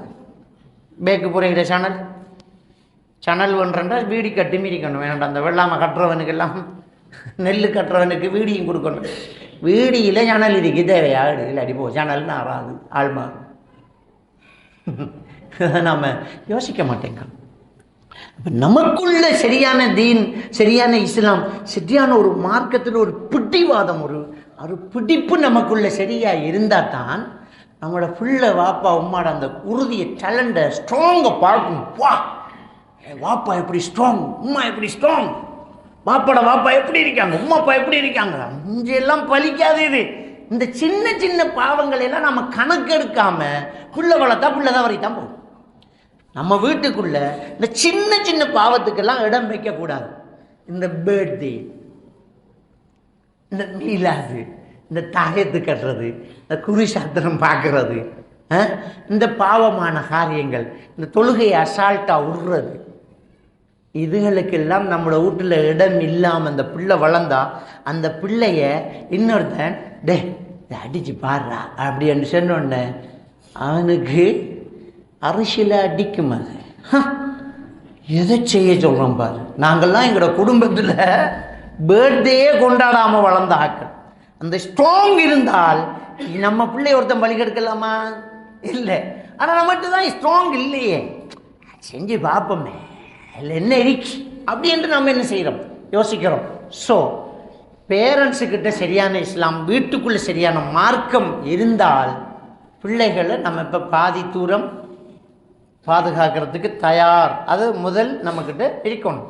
அதில் குடும்ப சண்டைகள் வரும். சொந்த காக்கா எந்த பிள்ளோட பர்த்டேக்கு வரலாம் பார் ஆள் மாறங்கோ, சொந்த தங்கச்சிக்கு சீதனம் கொடுப்பாப்பா, நாம் போகப்படா கல்யாணத்துக்கு, சீதன கல்யாணத்துக்கு நான் போக மாட்டேன். அந்த ஸ்ட்ராங் நம்மக்கிட்ட இருக்கணும். சொந்தத்துக்கு சொந்த மதினிக்கு சீதனம் கொடுக்காங்கயாம், வேணாம் அந்த கல்யாணத்துக்கு வர மாட்டேன். இல்லை, கல்யாணத்துக்கு போகாமல் ஒலிமாக்கு போகிறா சொத்துக்கு, அதுக்கும் போகப்படா. சிலாக்கள் ஒலிமாக்கு கூப்பிட்டா போகணுமா இல்லையான்னு மௌலை 10 வாக்கு கிரவுட் ஸ்பீக்கரை போட்டு மௌலை என்ன சொல்லுவார், போங்கோ அப்படின்பா. பத்தையா ஆரம்பத்தில் இந்த கேள்வி கேட்கணும். சீதனம் எடுத்து கல்யாணம் முடிச்ச ஒருத்தர் ஒலிமா கொடுக்காரு, களவெடுத்த காசில். களவெடுத்த காசு என்ன ஒலிமாங்கிறது, அவ்வளோ காசு எல்லாத்தையும் எடுத்து போட்டு சீதனம் எடுத்து போட்டு அந்த கல்யாணத்துக்கு போகலாமான்னு கேட்டால் தானே மௌலை 10 ரூபா கொடுப்பார். நம்மளோட வாய்ஸ் ரெக்கார்டையே காட்டி கல்யாணத்துக்கு ஒலிமாக்கு போகிறாங்க. அமித் மௌலவி ஒலிமாக்கு போகலாம். ஒலிமாக்கு தானடா போச்சேன்னு உன்னை கோயிலுக்கா போச்சேன்னு நீ கேள்வி எப்படிடா கேட்ட? ஒலிமாக்கு போகலாமா அதானே கேட்ட. சீதனம் எடுத்த கல்யாணத்தில் ஒலிமாக்கு போகலாமான்னு கேட்டால் ஜெல்லிரிப்பம் பழக்கம் காதால ரத்தம் வந்திருக்கும் உனக்கு. அப்போ அதுக்கெல்லாம் ரொம்ப ஸ்ட்ராங்காக இருந்தா ஒரு ஃபேமிலி ஸ்ட்ராங். அது சொந்த தம்பி என்றாலும் ஒன்றும் இல்லை, பாப்பா என்றாலும் ஒன்றும் இல்லை, மார்க்கத்தில் இதுதான் ஸ்ட்ராங். யாராக இருந்தாலும் இதுதான் இஸ்லாம். இந்த இஸ்லாம் பாப்பா உமா கிட்ட அந்த வீட்டுக்குள்ள வளர்ந்தா, அந்த வீட்டுக்குள்ள இருந்தா அந்த பிள்ளை ஸ்ட்ராங்காக வரும். இது ரொம்ப பெரிய ஒரு முக்கியம். 2வது விஷயம், பிள்ளைகளை வளர்க்கும் போது நம்ம செய்கிற ஒரு தவறு என்ன அப்படின்னு சொன்னால், பிள்ளைகளுக்கு திறந்த சுதந்திரத்தை மட்டும் கொடுக்கறதும் அல்லது கடுமையான ஸ்ட்ரிக்கை மட்டும் கொடுக்கறதும் தப்பு. சில உள்ளவும் ஒரு பிள்ளை காணாமல் கண்ட பிள்ளை 10 வருஷத்துக்கு பிறகு கிடைச்ச பிள்ளை கண்டு போட்டு கேட்குறதெல்லாம் கொடுக்குறேன். நான் உழைக்கன், என்னட்ட காசிரிக்கு என்னட்ட வசதிக்கு கண்டு போட்டு பிள்ளைகளுக்கு கேட்குறதெல்லாம் கொடுக்குறோம். இதுதான் மகா பெரிய தப்பு ஒன்று. சரியா? அப்படி ஒரு பிள்ளை நீங்கள் வளர்த்துட்டீங்கன்னா, பிள்ளைகள் கேட்குறதெல்லாம் கொடுத்து கண்ணால் கண்டு அது மர ஊட்டு வாப்பா இன்றைக்கு ஐஸ் சொக்கன்னா வேண்டியாச்சு. பாப்பா இன்றைக்கு வீட்டை சமைக்காமல் நம்ம ஹோட்டலுக்கு போவோம், எனக்கிட்ட காசு இருக்கிறேன் அவனுக்கு இல்லாதா, இப்படி கேட்குறதெல்லாம் நீங்கள் கொடுக்க கொடுக்க கொடுக்க போல்ண்டா போல், பெட்டுண்டா பெட்டு, ஷூண்டா ஷூ, ட்ரிப்புண்டா ட்ரிப், போகும்ண்டா போகிறேன், நுவரெல்லியா வாப்பா, அந்த முறை நாம் நுவரெல்லியாண்டா நுவரெல்லியா, பெருநாளைக்கு இன்றைக்கு எனக்கு 3 உடுப்புண்டா 3 உடுப்பு வேண்டி எடுத்து போட்டு வந்து மாமியிட மகன் எடுத்த ஷர்ட் எனக்கு பிடிச்சிருக்கேன்டா அந்த கடை எந்த கடைன்னு கேட்டு பிடிச்சி அதே ஷர்ட் என்னடா. இந்த பிள்ளைக்கு தோல்விகளை ஏற்றுக்கொள்ளக்கூடிய மனநிலை இருக்காது, அவ்வளோதான். உங்களோட பிள்ளைய நீங்கள் ரொம்ப பெரிய ஒரு பாதாளத்தில் தள்ள போகிறீங்க. நாளைக்கு சூசைட் பண்ண போகிறவங்க அவன் தான். தோல்விகளை ஏற்றுக்கொள்ளக்கூடிய மனநிலையை பிள்ளைகளுக்கு நம்ம பழக்கணும். ஏனண்டா நாம் கூட எப்போவுமே இருக்க மாட்டோம், நம்மளுக்கு கூட நம்மளோட காசு எப்போவும் இருக்கவே மாட்டான். நீங்கள் சாக்லேட்டாக வேண்டி கொடுப்பீங்க, உங்களுக்கு கூட இருக்கிற காசு ஒரு நாளைக்கு இல்லாமல் போகும். இப்போ சாக்லேட் இல்லைன்றோன்னா அவன் பாதிக்கப்படுவான். வாங்கிட்டான். தோல்விகளை ஏற்றுக்கொள்ளக்கூடிய மனநிலை பிள்ளைகளுக்கு இருக்கும். நீங்கள் அடிக்கடி வெளியூர் பயணம் போகிறீங்கண்டா, எப்போ போனாலும் விறக்கோல ஏதாவது வேண்டிக்கு அந்த கொடுத்துட்டீங்களா, ஒரு நாள் வேண்டாமல் வந்தால் அவன் பிள்ளை பெடப்பாயிடும். அடிக்கடி வெளியூருக்கு போனால் எப்பயும் வேண்டிக்குவாங்க. எனக்கு பயணத்தில் சில நேரம் நமக்கு சாக்லேட் வரலாம் பெறாமுடலாம், ஆப்பிள் வரலாம் பெறாமுடலாம். அந்த பிள்ளை தோல்வியையும் எதிர்நோக்கணும். கூடுதலாக தோல்விகளை ஏற்றுக்கொள்ளக்கூடிய மனப்பாங்கு இப்படிப்பட்ட பிள்ளைகளுக்குத்தான் இல்லாமல் போகுது. அதனால் அந்த பிள்ளைகள் சூசைட்டு போகுது. போன முறை ஓலெவல் ரிசல்ட்ஸ் வந்து ஒரு பிள்ளை வந்து ஒரு 40 பெனோடோலை தூக்கி போட்டு ஹாஸ்பிட்டலில் இருந்து நேற்றாக கவுன்சிலிங் கொட்டிக்கு வராங்க. என்னென்னு கேட்டதுக்கு அது வந்து 8AB எடுத்ததுக்கு பிள்ளை பெனோடோலை போட்டுட்டு 8AB என்றால் நாம் தவம் கிடக்கும். இப்போ என்ன பிரச்சனைடா, இந்த ஓல் ஏ எதிர்பார்த்த ஒரு பாடம் பி ஆனதுக்கு பிள்ளை சூசைட்னா அந்த பிள்ளையோட மனநிலை எப்படியே வளர்த்திருக்கே இல்லைண்டா. நீ தான் ஃபஸ்ட்டு வரணுமென்று பிள்ளைய வளர்த்திருக்கேன். நாங்கள் நீ தான் ஃபஸ்ட்டு வரணுமென்று சொல்லப்படாது, நீயும் ஃபஸ்ட்டு வரணும் என்று சொல்லணும். நீ தான் ஃபஸ்ட்டு வரணும் அப்படி என்று சொன்னால் தாழ்வு மனப்பாங்கு. நீயும் ஃபஸ்ட்டு வரணும் என்றால் தன்னம்பிக்கை. அது ரெண்டுக்கும் வித்தியாசத்தை வழங்கிட்டா இன்னொருத்தன் வின் பண்ணினால் விஷ் பண்ணக்கூடிய மனநிலையை நம்முடைய பிள்ளைகளுக்கு கொடுக்கணும். பார்த்தையா, நம்மளை ஸ்கூல்லையும் என்ன செய்கிறேன்டா, ரிப்போர்ட் புக்கு கொடுக்கக்குள்ள நம்மளோட மார்க்ஸையும் போட்டு பக்கத்தில் வகுப்பில் அதிகூடிய புள்ளி அப்படின்னு போடுறோம். அரபு மேஜாக்களே அப்படி போடுறாங்க. அது பச்சை பிள்ளை. உங்களோட பிள்ளை எடுத்தது ஹதீஸில் 49, வகுப்பில் அதிகூடிய புள்ளி 99. அண்டா என்ன அர்த்தம்ண்டா, இதை வச்சு திட்ட தொடங்குங்கண்டா அர்த்தம். அதைத்தானே பார்க்குற, ஜுவாடா நீ எடுத்து மார்க்ஸை பாரு, ஓ 50 எடுத்துக்க பாஸ் மார்க்ஸ் தானே. அது இல்லைடா பக்கத்தில் ஒண்ட வகுப்பிலேயே 78 எடுத்திருக்கு, 99 எடுத்திருக்கு, நீ இருக்கியே. நான் சொல்கிற உம்மா 30 மார்க்ஸ் எடுத்திருப்பாவான்னு எனக்கு ஒரு சந்தேகம் தான். அவட நிலைமை இவன் 70 எடுத்ததுக்கு ஏசுறா, அவன் எடுக்காம விட்டதுதான் மொத்தம் இவன் எடுத்தது. அவன் எடுக்காம மிஸ் பண்ணினானு எங்கடா 30 70 தான் எடுத்தியா அம்மா, நீ எடுத்தது நான் விட்ட அந்த 30 தான். அதுக்கு பாராட்ட தெரியும், அதை பாராட்டணும் பிள்ளைகள். அவன் பிள்ளைகள்கிட்ட இன்னும் மாற்றம் எடுத்திருக்கா என்று திட்ட அவனுக்கு இன்னொருத்தன் கூட எடுத்தால் பொறாமை வரும், தாழ்வு மனப்பாங்கு வரும், அடுத்தவன் மேலே எரிச்சல் வரும். அப்போ பிள்ளைகளுக்கு தோல்விகளை ஏற்றுக்கொள்ளக்கூடிய மனப்பாங்கு, அந்த மனப்பக்குவம் உருவாக்கப்படும். அதுக்கு திறந்த சுதந்திரம் கூடாது. கேட்கறதெல்லாம் கொடு அப்படி என்று சொல்லல இஸ்லாம். கேட்கறதெல்லாம் கொடுத்துட்டீங்கண்டா நம்மளோட பிள்ளைய நல்ல ஒரு இடத்துக்கு உங்களால் கொண்டு வர முடியாது. நீங்கள் வெளிநாட்டில் இருக்கலாம், இல்லாட்டி வெளிநாட்டில் வாப்பா இருக்கலாம், இல்லாட்டி உங்கள்கிட்ட கை நிறைய காசு இருக்கலாம், இல்லாட்டி கையில் காசு இல்லாட்டியும் காணாமல் கண்ட புள்ள, தவங்கடந்து பெற்ற புள்ள, இந்த புள்ளைய நான் கண்டு வளர்க்குறேன். ஒரு சிலர் வந்து வாப்பா இல்லாத புள்ள, பிறகுறதுக்கு முன்னே வாப்பா மௌத்தா போய்த்தா, இல்லாட்டி உம்மா மௌத்தா போய்த்தா, அந்த புள்ளை என்ன மனம் பாடுபாட்டிக்கு அந்த புள்ளோட மனசை எப்படியாவது சந்தோஷப்படுத்தணும் இந்த மாமாமார் கொடுக்குற செல்லம் இருக்கே, கேட்கறதுக்கு முன்ன கொடுக்கறதும் எல்லாரும் கொண்டாந்து குமிக்கிறதும் அப்படியே உயர்த்திட்டோடு எல்லாம் கல்யாணம் பண்ணிக்கு போய்த்துருவாங்க. அவன் அப்படியே தப்புன்னு கீழே விழுந்துருவான். அதான் அவுட். அப்போ பிள்ளைகளுக்கு கேட்குறதெல்லாம் கொடுத்தா பிள்ளைகளுக்கிட்ட அந்த தன்னம்பிக்கை வராது. வாழ்க்கையில் வர பிரச்சனைகளை சவாலாக ஏற்றுக்கொள்ளக்கூடிய மனோபக்குவம் வராது. பிள்ளைகளுக்கு அந்த டேலண்ட் இருக்கணும், தகுதி இருக்கணும். நீங்கள் அரபு நாட்டுக்கு போயிருப்பீங்க, அரபிக்காரன் வளர்ப்பான், தொப்பண்டு விடுவான், தொப்பண்டு விடுவான், ரத்தம் பெறும். விட மாட்டேன், தாள் தாள் தாள் கிளம்பிக்கா ஏன்னா நாம மகனே அவன் ஜன்னலில் ஏறி நின்றா உளத்தேவில்லை. ஜன்னல் ஏறி அவன் கையை விட்டுருவான். அவன் ஜன்னல் ஏறினவனுக்கு இறங்க தெரியும். நீ சும்மாரி ஏறினவனுக்கு இறங்க தெரியும் தானே. அவன் ஏறினத்தை இந்த உமாக்காரி கண்டா அந்த பிள்ளைக்கு எறும்பும் கடிக்கப்படாதான், கடிக்கணும், அது கீழே விழணும், தானாக எழும்பணும். அதைத்தான் பழக்கணும். எப்போ பழக்கிற பிள்ளைய எப்போ ஒரு வீட்டுக்கு போகிறோம், இந்த வாழைக்கோது திண்ணையில் கிடந்ததுக்கு பொண்டாட்டிய வாழ்க்கையை விட்டு பிரிக்க பார்த்தேன். ஓ 1000 நான் சொல்லு, நான் இருக்கேன். அந்த வாழைக்கோதை போய் எடுத்து இன்னும் எப்படி நீ எப்படி போடுவாய்? புள்ள வழி குறுந்தா என்ன செய்யறது? புள்ள என்ன பொட்டையா? கண்ணில்லையா பிள்ளைங்க? வாழைக்கோதும் கிடக்கணும், அவன் நெட்டி கிடந்துக்கும் போகணும். அதான்டா மனிதன், அதான்டா மனுஷன். பிள்ளைக்கு ஒரு வாழ்க்கையை எதிர்நீச்சல் போடக்கூடிய ஒரு சவாலான வாழ்க்கையை நம்ம உருவாக்கணும். பிரச்சனைகளை எதிர்நோக்க தெரியணும், உள்ளணும், எழும்பணும். இதுதான் உலகம். இந்த இடத்துல குளிர், இந்த இடத்துல சூடு, இந்த இடத்துல பள்ளம், இந்த இடத்துல மோடு, மழை வரும், வெள்ளம் வரும், வெயில் வரும், எல்லாத்தையும் தாங்கணும் என்று பிள்ளைகளை பழக்கணும். பிள்ளைகளை பழக்கணும்.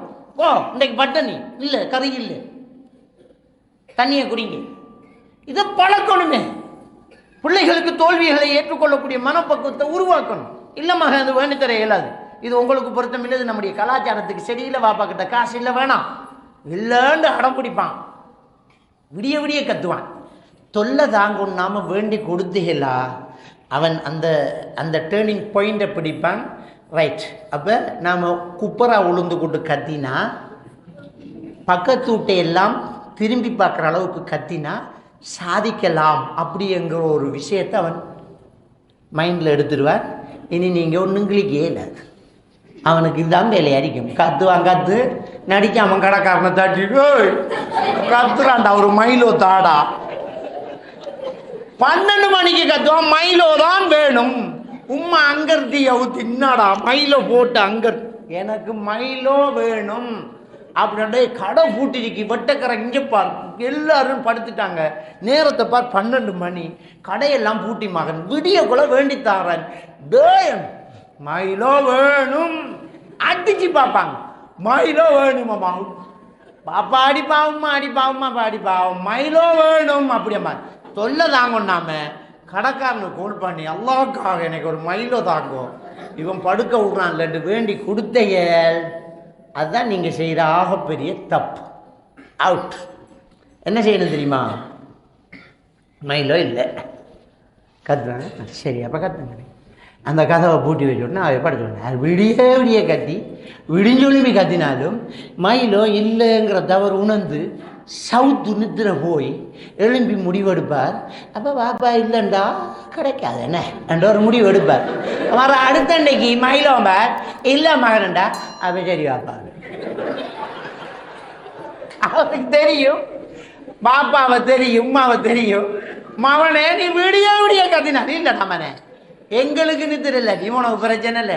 இந்த பல்லையில் அடுத்த வீடெல்லாம் முடிச்சுக்கிட்டாலும் எனக்கு பிரச்சனை இல்லை, மைலோ இல்லை. அவ்வளோ. இதான் அந்த அந்த பிள்ளை வளர்க்குற முறை. நம்ம சென்டிமெண்ட்டாக அவன் பிடிப்பான். சில பிள்ளைகள் பாருங்கள், தலையை கொண்டு போய் அடித்து, தலையை கொண்டு வச்சு ஒன்று அடிக்கும், அடிச்சு விழுங்கும். நாம் வேண்டி கொடுத்துருவோம், இன்னும் பயங்கரமாய்க்கோ அடிக்கட்டும், அடிக்கானே சாயா போகுது, ரத்தம் பெறும். வேற நாமளும் அதையும் பார்த்திக்கணும், ரத்தம் பெறும். அவ்வளோ ரத்தம் உண்டு, அதுக்கு வரைய கற்றுவேன் நான் பார்த்துக்க. அவனுக்கு தெரியும் இது நோமாவுது, இது வந்து டெத் ஆகாதன்னு தெரியும் தானே. ஆனால் நாம் என்னத்துக்கு சும்மா டெத் ஆக, சும்மா அடிக்க வேண்டியதான்.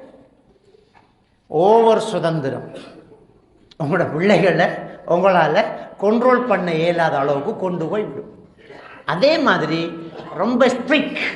ஒரு சிலர் வந்தனே நாங்கள் அப்படி பிள்ளை வளர்க்குறோன்னு ஓட்டு பாப்பா வந்தாலே பிள்ளைகள் இப்படி நட்டுங்க, இப்படி பாப்பா வந்து நட்டுக்க இங்கே வரான் அப்படி வந்து நிற்கும். இவன் பெரிய மனநிலை பாதிக்கப்பட்ட ஒருத்தனா பேசுவான். இவங்களுக்கு அந்த மேனியாங்கிற மனநோய் வாரத்துக்கு வாய்ப்பு இருக்குது. கடும் ஸ்ட்ரிக்.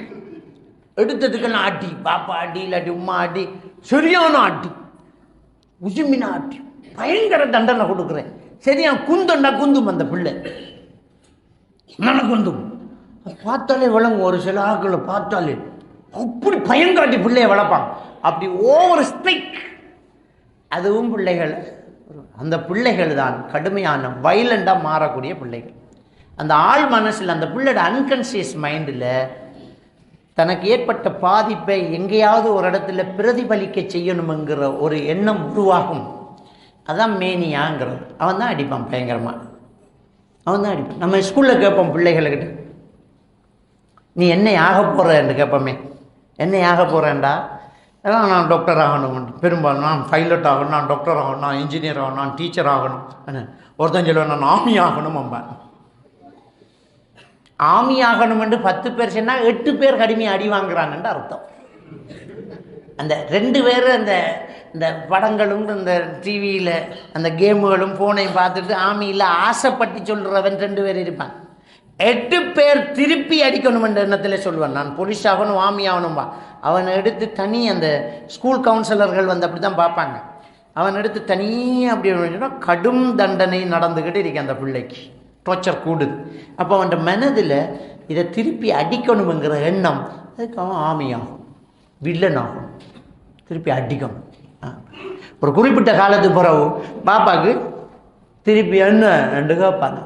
ஒரு குறிப்பிட்ட வயசு பிறகு என்ன கொத்திக்கு இருக்கும். சரியா? ரொம்ப எனக்கு அவ்வளோ அடி வாங்கியிருக்கேன் நான். அதுக்கு மேலே இனி அடி வாங்க இயலாது. ரொம்ப ஸ்ட்ரிக்டும் இருக்கக்கூடாது, பிறந்த சுதந்திரத்தையும் நீங்கள் கொடுக்கக்கூடாது. விளையாட போகிற நம்ம எக்ஸாம் நடக்க போகுது, உனக்கு என்ன விளையாட்டு ராபுதாத அப்படின்டா. அவன் படித்ததும் இல்லை, விளையாடினதும் இல்லை. என்ன உங்களோட பயத்துக்கு புத்தகத்தை மாற்றி வச்சுக்கிட்டு இருப்பான் மடிக்குள்ள. நீங்கள் பார்க்கக்குள்ளும் ஒரே பக்கத்தில் 1.5 மணித்தியால மாதிரி இருப்பான், அடுத்த பக்கத்துக்கு போகும். அவன் காது முழுக்க கிரவுண்டில் இருக்கிற சட்டத்தில் இருக்கும். அவன் படித்ததும் இல்லை, விளையாடினதும் இல்லை. ஸ்ட்ரிக். போடா விளையாடுறான்டா. அவன் விளையாட்டு பிள்ளையாவே பேத்துருவான், படிச்சுக்கிட்டு இருக்க மாட்டான். அவனுக்கு 2ஐயும் கலந்து கொடுங்க. மகன் எக்ஸாம் நெருங்குது தெரியும் தானே, இந்த 2 மாதத்தில் எக்ஸாம், விளையாடத்தான் வேணும். சரி, 5:30 மணிக்கு வீட்டை நிற்கணும். எத்தனை மணிக்கு? 5:30 மணிக்கு வீட்டை நிற்கணும். தெரியுதா நம்மவே? ஆமாம். இப்போ அவன் சுதந்திரமாக விளையாடுவான். 5:30 மணிக்கு அவனுக்கு பெல் அடிக்கும். இதுக்கு பிறகு நமக்கு பொல் அடிக்குமென்று தெரியும். அவனுக்கு 5:30க்கு வந்துடுவான். இப்போ வந்து ஃப்ரீயாக படிப்பான். மாதிரியை தொழிட்டு வந்து குந்தான்னா அவனுக்கு இப்போ எந்த டென்ஷனில் விளையாடி முடிஞ்சு தானே.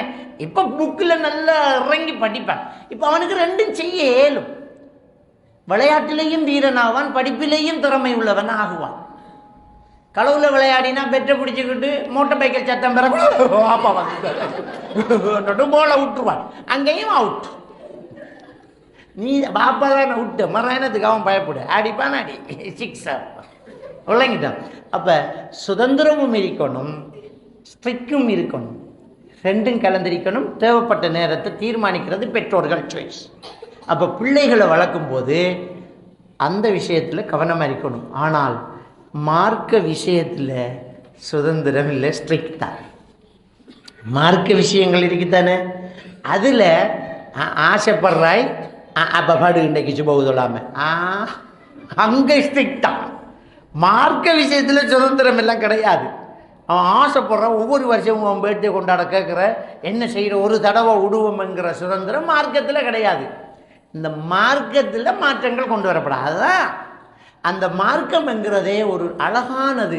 அது ரொம்ப இனிமையானது, அது சுதந்திரமானது, இதமானது, அப்படிங்கிற ஒரு மனப்பக்குவத்தோட மார்க்கத்தை கொடுக்கணும். அது ரொம்ப பெரிய ஒரு முக்கியமான விஷயம். அதில் ஸ்ட்ரிக்ட் தான். தொழுகை, குர்ஆன் ஓதுறது, நோன்பு வைக்கிறது, பாவங்களில் கைவிடுறது, பித்அத்துக்களில் செய்யாமல் இருக்கிறது, இதில் எல்லாம் ஸ்ட்ரிக்ட் தான். இது மகன் அது கூட ஹராம் இல்லை பாப்பா, என்ன சொல்ல பாப்பா, மார்க்கம் இது. நான் சொல்லல, அல்லாஹ் சொல்கிறான், பொத்து போ அப்படின்னு அதில் ஸ்ட்ராங்காக இருக்கணும். இது ஒரு முக்கியமான ஒரு விஷயம். அது அந்த விஷயத்தில் நம்ம ஒரு நாளும் என்ன செய்யக்கூடாது, தவறு செஞ்சிடக்கூடாது. அடுத்தது, பிள்ளைகள்கிட்ட பேசும்போது எப்போவுமே சஜஸ்ட் பண்ணணுமே தவிர கொமெண்ட் பண்ணக்கூடாது. 2 விஷயம் இருக்குது. ஒன்று சஜஸ்ட் பண்ணுறது. சஜஸ்ட் பண்ணுறென்றால் கருத்து சொல்கிற மாதிரி கட்டளை இடுறது, கருத்து சொல்கிறது. இன்னொன்று கொமெண்ட் பண்ணுறது, கட்டளை இடுறது. இப்போ நபிகள் நாயகம் ஸல்லல்லாஹு அலைஹி வஸல்லம் அவர்கள் அடுத்தவங்கள்ட்ட பேசும்போது அந்த இடிக்கிற மாதிரி கடுமையாக பேச மாட்டாங்க. ஆனால் சொல்ல வேண்டியதை சரியாக சொல்லிடுவாங்க, சொல்ல வேண்டியதை சரியாக சொல்லிடுவாங்க. உதாரணத்துக்கு, ஒரு பெரியாக்களாக இருந்தாலும் சரி, சின்னாக்களாக இருந்தாலும் சரி, சின்ன பிள்ளைகளுக்கிட்டையும் நபி அப்படித்தான் நடப்பாங்க, பெரியாக்களுக்கிட்டையும் அப்படித்தான் நபிகள் நாயகம் ஸல்லல்லாஹு அலைஹி வஸல்லம் அவர்கள் என்ன செய்வாங்க, நடந்துக்குவாங்க. என்ன ஒரு ஹதீஸை பார்க்கலாம். பெருமானார் ஸல்லல்லாஹு அலைஹி வஸல்லம் அவர்கள்ட்ட ஒரு மடியிலேயே ஒரு குழந்தை வளருது. அப்போ அந்த சகனில் சாப்பிட்டுட்டு இருக்கிறாங்க. அந்த புள்ளட கை அங்கே இங்கே அலையுது. சகனில் சின்ன பிள்ளைகள அங்கேயும் கையை போகிறோம், இங்கேயும் கையை போகிற கூடாதானே. அப்போ பெருமானார் ஸல்லல்லாஹு அலைஹி வஸல்லம் அவர்கள் அந்த பிள்ளைக்கு அங்கே இங்கே அலையக்கூடாதுன்னு சொல்லணும். ஆனால் அதை எப்படி சொன்னாருங்கிறத பாருங்க. எப்படி சொல்கிறாரு, அங்கே நாம என்ன சொல்லுவோம், கைக்கு ஒரு அடி, அங்கே அலையப்படா, ஒழுங்காக சாப்பிடணும், தெரியுமா மாமாவை தெரியுமா எங்கிறது. அப்படி இல்லை, பிள்ளைகளுக்கிட்ட மனசு நோகாமல் அழகாக பேசணும். எப்படி பேசினாங்க ரசூலுல்லாஹி ஸல்லல்லாஹு அலைஹி வஸல்லம், யா குலாம் சம்மில்லாஹ் தஆலா, பிஸ்மில்லா சொல்லணுமா, குல் பி யமீனிக், அவங்க வலக்கையால் சாப்பிடணும். இப்போ மேட்டதுக்கு வர போகிறாங்க, சுற்றிக்கிட்டு வராங்க, பிஸ்மி சொல்லணும், வலக்கையால் சாப்பிடணும். குல் பிமா எலீக், உங்களோட பக்கத்தில் சாப்பிடணுமா. ஓகே, இப்போ அங்கங்கே அலையாத என்று சொல்லாமல் உங்களோட பக்கத்தில் சாப்பிடணும் அப்படிங்கிறது. இப்போ அந்த கதவை பூட்டுங்கிறதுக்கும் அந்த கதவை பூட்டலாமாங்கிறதுக்கும் வித்தியாசம். வணங்கிட்டான். இப்போ நாங்கள் ஒரு 15 வருஷத்துக்கு முன்னாடி வழங்கிட்டேன் ஒரு ஸ்பீச் ஒன்று, மேடை அன்னரம் எல்லாம் திருமுனை பிரச்சாரம் தான், மேடை பேச்சு தான். மேடை பேச்சு பேசிக்கிட்டு இருக்கிறோம். பேசிகிட்டு இருக்கும்போது 10 நிமிஷத்தில் முடிக்கவும் என்று துண்டை கொடுத்துட்டாங்க. மௌலவிக்கிட்ட துண்டை வேண்டி எடுத்து அதுக்கு ஒரு 10 நிமிஷம் பேசினார். என்ன, நான் எவ்வளவு தூரம் இருந்து உங்களோட ஊருக்கு பயானுக்கு வந்திருக்கேன், 250 கிலோமீட்டர் தள்ளி இருந்து வந்திருக்கேன். தலைப்பை சரியாக பேசணும் என்று நீங்கள் தான் சொல்கிறீங்க. நிர்வாகத்துக்கு திரும்பி ஏச்சு மேடையில் நானும் ஒவ்வொரு பாயிண்டாக வச்சுக்கிட்டு வாரேன். 10 நிமிஷத்தில் பயானை முடிக்கவும் வேண்டாம், நீங்கள் இனிமேல் என்ன கூப்பிடப்படாண்டார். வச்சார், இறங்கினார். அண்ணா வேண்டில் இருந்தார். அண்ணா போய்த்தார். அவர் மௌத்தாவும் போய்த்தார். அவர் இன்னொரு நாள் இதை நான் பார்த்துக்கிட்டு இருக்கேன். கிட்டால நான் தான் பேச்சாளர், இதை நான் பார்த்துக்கிட்டு இருக்கேன். இன்னொரு ஊருக்கு போகிறேன், மாபோலையில் இப்படித்தான் ஒரு மேடை பிரச்சாரம். அவர் தான் பேசிட்டு இருக்கார், நான் இருக்கேன். ஒரு ஆள் துண்டு எழுதி நீட்ட போனேன், வாபான்னு பிடிச்சி எடுத்தேன். அதே எழுத்து 10 நிமிஷத்தில் பயானை முடிக்கவும். கிழிச்செறிஞ்சோடு பேனையத்தா, இன்னும் 10 நிமிடம் பயானை நீட்டவும். இதை கொண்டே கொடுப்போம். இதை ரெண்டும் ஒன்றுதான், 10 நிமிஷத்தில் பயானை முடிக்கவும் அந்த மனுஷன் சூடாக வேண்டாம். அப்படி இல்லை, ஜவா துண்டத்தான் கிழிச்செறிஞ்சோடு இன்னும் 10 நிமிடம் பயானை நீட்டவும், இதை கொண்டே கூட வேண்டிப்பா இது. ஓகே, என்னோட பயமாக இப்போ மனசு அதை அக்செப்ட் பண்ணுது. இதைத்தான் சொல்கிற சஜஸ்ட் பண்ணுறேன். கமெண்ட் பண்ணாமல் சஜஸ்ட் பண்ணுறேங்கிறது இதைத்தான். ஒரு ஆளுக்கிட்ட பேசுகிறதுக்கு, ஒரு புருஷன் பொண்டாட்டிகிட்ட பேசுகிறதுக்கு, ஒரு பிள்ளைக்கிட்ட பேசுகிறதுக்கு ஒரு முறை இருக்குது. விளங்கிட்டான். இப்போ பொதுவாக ஒரு ஆள் மன ரீதியான பாதிப்புக்குள்ளாகிறதுக்கு 5 காரணம் இருக்குது. அதை நீட்ஸ் தியரி என்று சொல்கிறது. அன்பு தேவை, காப்பு தேவை, பாலியல் தேவை, பௌதீக தேவை, உணவு தேவை. இதில் அன்பு தேவை ரொம்ப பெரிய பாதிப்பை ஏற்படுத்துது இன்றைக்கு. அப்போ பிள்ளைகளுக்கிட்ட பேரண்ட்ஸ் என்ன செய்கிறாண்டா, சஜஸ்ட் பண்ணாமல் கமெண்ட் பண்ணுறேன். இப்போ நம்மளோட பிள்ளை அப்படியே பருவ வயதை அடைந்து 13 வயசாக போயிடுச்சு. வளமையாக பிள்ளை இங்கேருந்து ரோட்டை கடந்து சாச்சிரை விட்டு ஓடுறேன். அம்மா சாச்சிரை போகிறேன்னா போன்றேன். இப்போ பிள்ளை குமரா போச்சு, அவுட்லுக் வந்துட்டு. பிள்ளைக்கு தெரியாது. பிள்ளைக்கு தெரியுமா? பிள்ளைக்கு தெரியாது. அம்மா என்ன சாச்சிரை ஓடுறேன், காலோட போulu சாச்சிட்டு போ, சாச்சி பொடி உள்ளுக்கு சென்னா. இப்போ உம்மா எதிரி பிள்ளைக்கு. இப்போ உம்மா எதிரி. கொஞ்ச நாளாக உம்மாட போக்கு சரியில்லை. பிள்ளை கமெண்ட் பண்ண, இப்போ பிள்ளை சொல்லுது, கொஞ்ச நாளாக உம்மாட போக்கு சரியில்லை, என்னோட இறக்கம் இல்லை. தங்கச்சியோட கடுமை இறக்கம். தங்கச்சி போக சொன்னதுக்கு விட்டுட்டா. நான் கேட்டதுக்கு காலோட பாவம் குளறிக்கிட்டு படுக்கும் பிள்ளை. உம்மா அப்படியே காலத்தால் ஒளிஞ்சு அப்படியே எதிரியாகவே பார்த்துக்கிட்டு பள்ளிக்கூடத்துக்கு போவாள். அப்போ ஒரு பொடியன் ஹாய் பாய் என்னோட பேசுவாள் அவள். இப்போ அன்பு தேவைதான் இழுத்துக்கு போகும். இந்த உம்மா என்ன செய்யணும்? உம்மா சாச்சிட்டு போகிறோன்னா வாடி தங்கம், நீ இப்போ குமர் பிள்ளை, பெண்ணாம்பிரிய பிள்ளை, உண்ட பொறுமதி உனக்கு தெரியாது. முதல் மாதிரி இல்லை மகள், நீ தனியாக போப்படா தங்கம், சாச்சிட்ட போகணும் அவ்வளோதானே. சமைச்சு முடித்து நானும் பாரன் 2 பேரும் போவோம்மாலாம் தங்கம், இல்லாட்டி தாத்தாவோட போங்க, தனியாக போப்படா, சரிதானே. இப்போ பிள்ளைக்கு வா நமக்கு என்ன மதிப்புடாப்பா அண்டு வளங்க. இதைத்தான் சஜஸ்ட் பண்ணுறேன். இப்போ நாம் என்ன செய்யறோம்டா, பிள்ளை வளர்க்குற பேரில் நாம் அதிகம் அறிஞ்சிருக்கிற உடைப்பங்கால் பா பிள்ளைகளும் பாப்பா ஸ்கூலில் ட்ரிப் போகிறோம் வாப்பா. எங்கே ட்ரிங்கா இருக்கும்? என்னையா 2000 ரூபாவாம். கையை முறிப்பினும் ட்ரிப்பன் படா அவளுக்கு. இவன் பாப்பான் எவ்வளவு காசை வச்சுக்கிட்டு வாப்பா, நமக்கு ஒரு 2000 ரூபா தர்றதுக்கு ஏலாம், பள்ளிக்கு சந்தாலே 3000 ரூபா கொடுக்க. இவரெல்லாம் ஒரு தகப்பன் அப்படின்னு அப்படியே பெரித்தனமாக இருப்பாங்க. அப்படி இருக்கக்கூட ஒருத்தர், டேய் இந்த தூள் ஒன்றிக்கு அடித்து பார்ப்போட, இவருக்கு மகனை பிறந்து நாம அசிங்கப்பட்டு இவர் அவமானப்படுத்தணும், மகனே பாப்பாவை பழி வாங்குறதுக்கு அடிப்பான் தூள். இதனால தான் பிள்ளைகள் பொழுதாகிற, பாப்பாவை பழி வாங்குறதுக்கு, உமாவை பழி வாங்குறதுக்கு, அதுக்கு தான் அடிக்கிறான். அது மரம் பழையிட்டானண்டா அவுட். அதான் நான் 2-3 தடவை போதை வசத்துக்குள்ள இறங்கிட்டானண்டா மரம் அவனுக்கு அதை விட்டு கொண்டாமல் பேசிடும். விட்டு வீட்டுக்கு கேட்குற கோமட்டை கலவரத்து விற்று போட்டு பேசிடுவான். பாத்ரூம் போனால் கோமட்டை இல்லை போ. அப்படி கேஸ் இருக்கு. என்னத்த ஒரு கேஸ் வந்துச்சு. வந்து என்ன பாத்ரூம் போய் பார்க்குற மவுளைக்கு கோமட்டை காணல மவுளுக்கு, அதையும் களவெடுத்து இவன் தூள் குடிச்சிட்டான் மவுளடியன். அப்போ குறை போத்தல் சீனி போத்தல் எல்லாம் பெய்திருப்பேன்.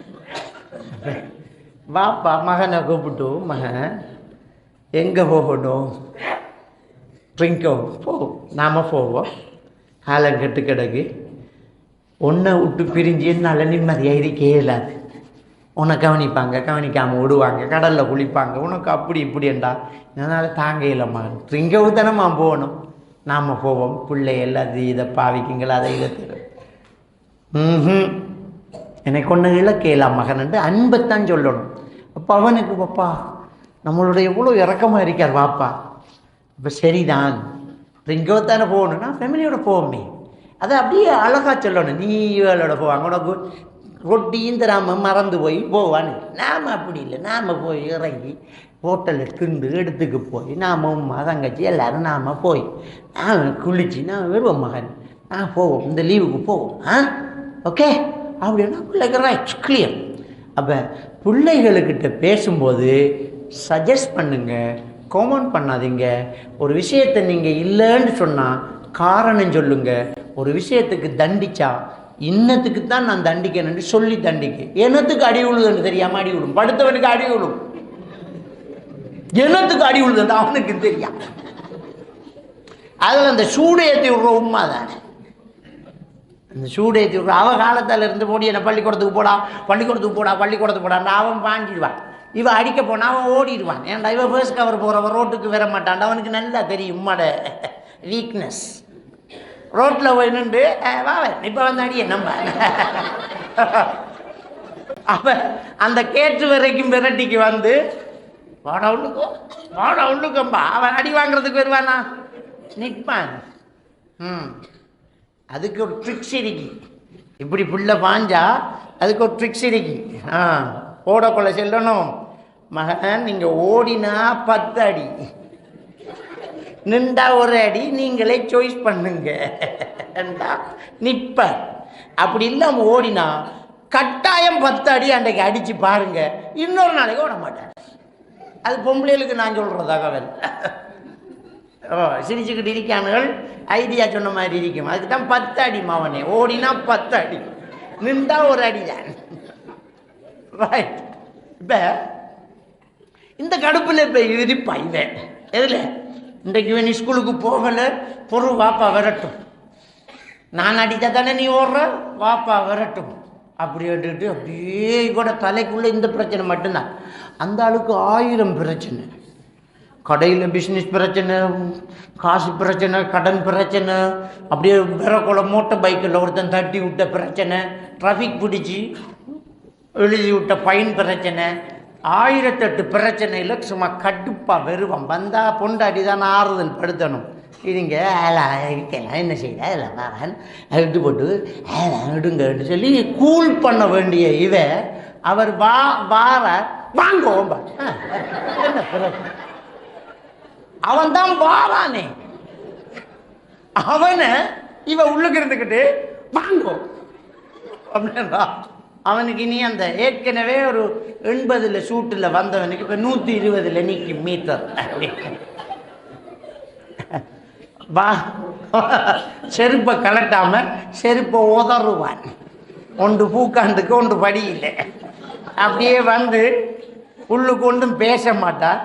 ஏறக்குள்ள உங்களோட பிள்ளை செஞ்ச வேலை தெரியுமான்னு 2வது அப்படியே குண்டை தூக்கி போட்ட உடனே பிள்ளை என்ன செஞ்சுட்டே தெரியாமல் இங்கே வாடான்னு கூப்பிட்டா கடை இருந்து வாரவா பட்டோவியோட வாராராக்கி மாட்டோம். அவனும் செல்லமா ஓடி வருவான். பலார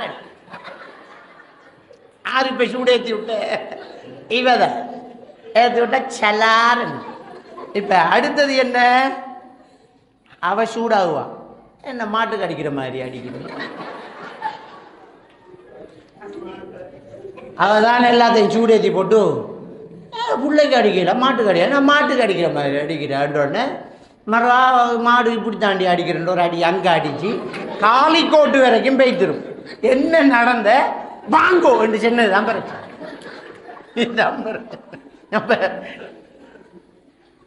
பிள்ளைகள்கிட்ட எப்படி நடக்கிறோம், புருஷன்கிட்ட எப்படி நடக்குங்கிறது நமக்கு தெரியும். ரொம்ப பெரிய ஒரு முக்கியமான ஒரு விஷயம். நேரம் போய் திருக்கி நம்ம முக்கியமான ஒரு சில விஷயத்தை நம்ம பேசி முடிப்போம். ரைட். பிள்ளைகள் விஷயத்தில் தயவு செஞ்சு ஃபோன் கொடுக்காதீங்க. இது பெரிய ஒரு ஆபத்தான ஒன்று. இந்த ஃபோனில் கேம் விளையாடினாலும் சரி அல்லது ஃபோன் பாவிச்சு வேறு தொடர்புகள் வந்தாலும் சரி ஃபோன் தேவையில்லை பிள்ளைகளுக்கு. A லெவல் முடியட்டும், அதுக்கு பிறகு ஃபோன் கொடுப்போம். நம்மளோட ஆக்கள் செய்கிற தவறு என்னண்டா, O லெவலில் நல்ல ரிசல்ட்ஸ் எடுத்தா உனக்கு ஃபோன் வேண்டித்தான். அப்படின்டா என்ன அர்த்தம்ண்டா, நீ O லெவலில் பாஸ் பண்ணேன்டா உன்னை நாசமாக்குறேன் என்ற அர்த்தம். எப்போ ஃபோன் கொடுப்போமோ அப்போ அவர் நாசமாக்கிட்டார். எதிரிட பிள்ளை O லெவலில் A எடுத்து அதுக்கு இவன் கிஃப்ட்டு கொடுத்த ஒரு ஃபோனை கொண்டு போய் பொண்டாட்டி கேட்டிக்கா, அவனோட உங்களுக்கு வர ஒத்து போகிற இல்லையே, அவன் பெரிய சண்டைக்காரன் இல்லைவா, இப்போ பெரிய ஃபோன் 70,000 ஃபோனை கொண்ட கொடுக்கல, அடியே அந்த ஃபோனை கொடுக்குறதே அவனை பழி வாங்கிறதுக்கு தான். ஃபோனை கொடுக்குறதே அந்த எதிர்ப்புக்கு தான். அவனுக்கு விளங்கிய மாட்டான், உனக்கு விளங்கிய மாட்டா, இருந்து பார் என்ன நடக்குதுன்ட்டு. ஃபோனை கொண்டு கொடுத்ததோட இவருக்கும் பெரிய வரவேற்பும் டீயும் மகனாலே பிறகு வந்து சண்டையும் சமாதானமும் ஃபோனும் பிள்ளைக்கு எழுதானோட ஃபோன் பண்ணி தந்துவிட்டு போனோமா ஷாலான்னு. அதோட அவரை படிப்பு செடி மரா ஹோலையா எங்கே எடுத்தையே ஏ லெவலில் ஃபெயில். ஃபோன் பிள்ளைகளுக்கு கொடுத்தாதீங்க, அதுலேயும் பொம்பளை பிள்ளைகளுக்கு அறவை கொடுக்காதீங்க. நீங்கள் கொடுக்காட்டியும் ஃபோன் கொடுப்பானுகள் பிள்ளைகளை செக் பண்ணி பாருங்க. ஒரு வாப்பா மகளை கூட்டிக்கு வந்துச்சுன்னா இது 8வது ஃபோன் மௌலவி,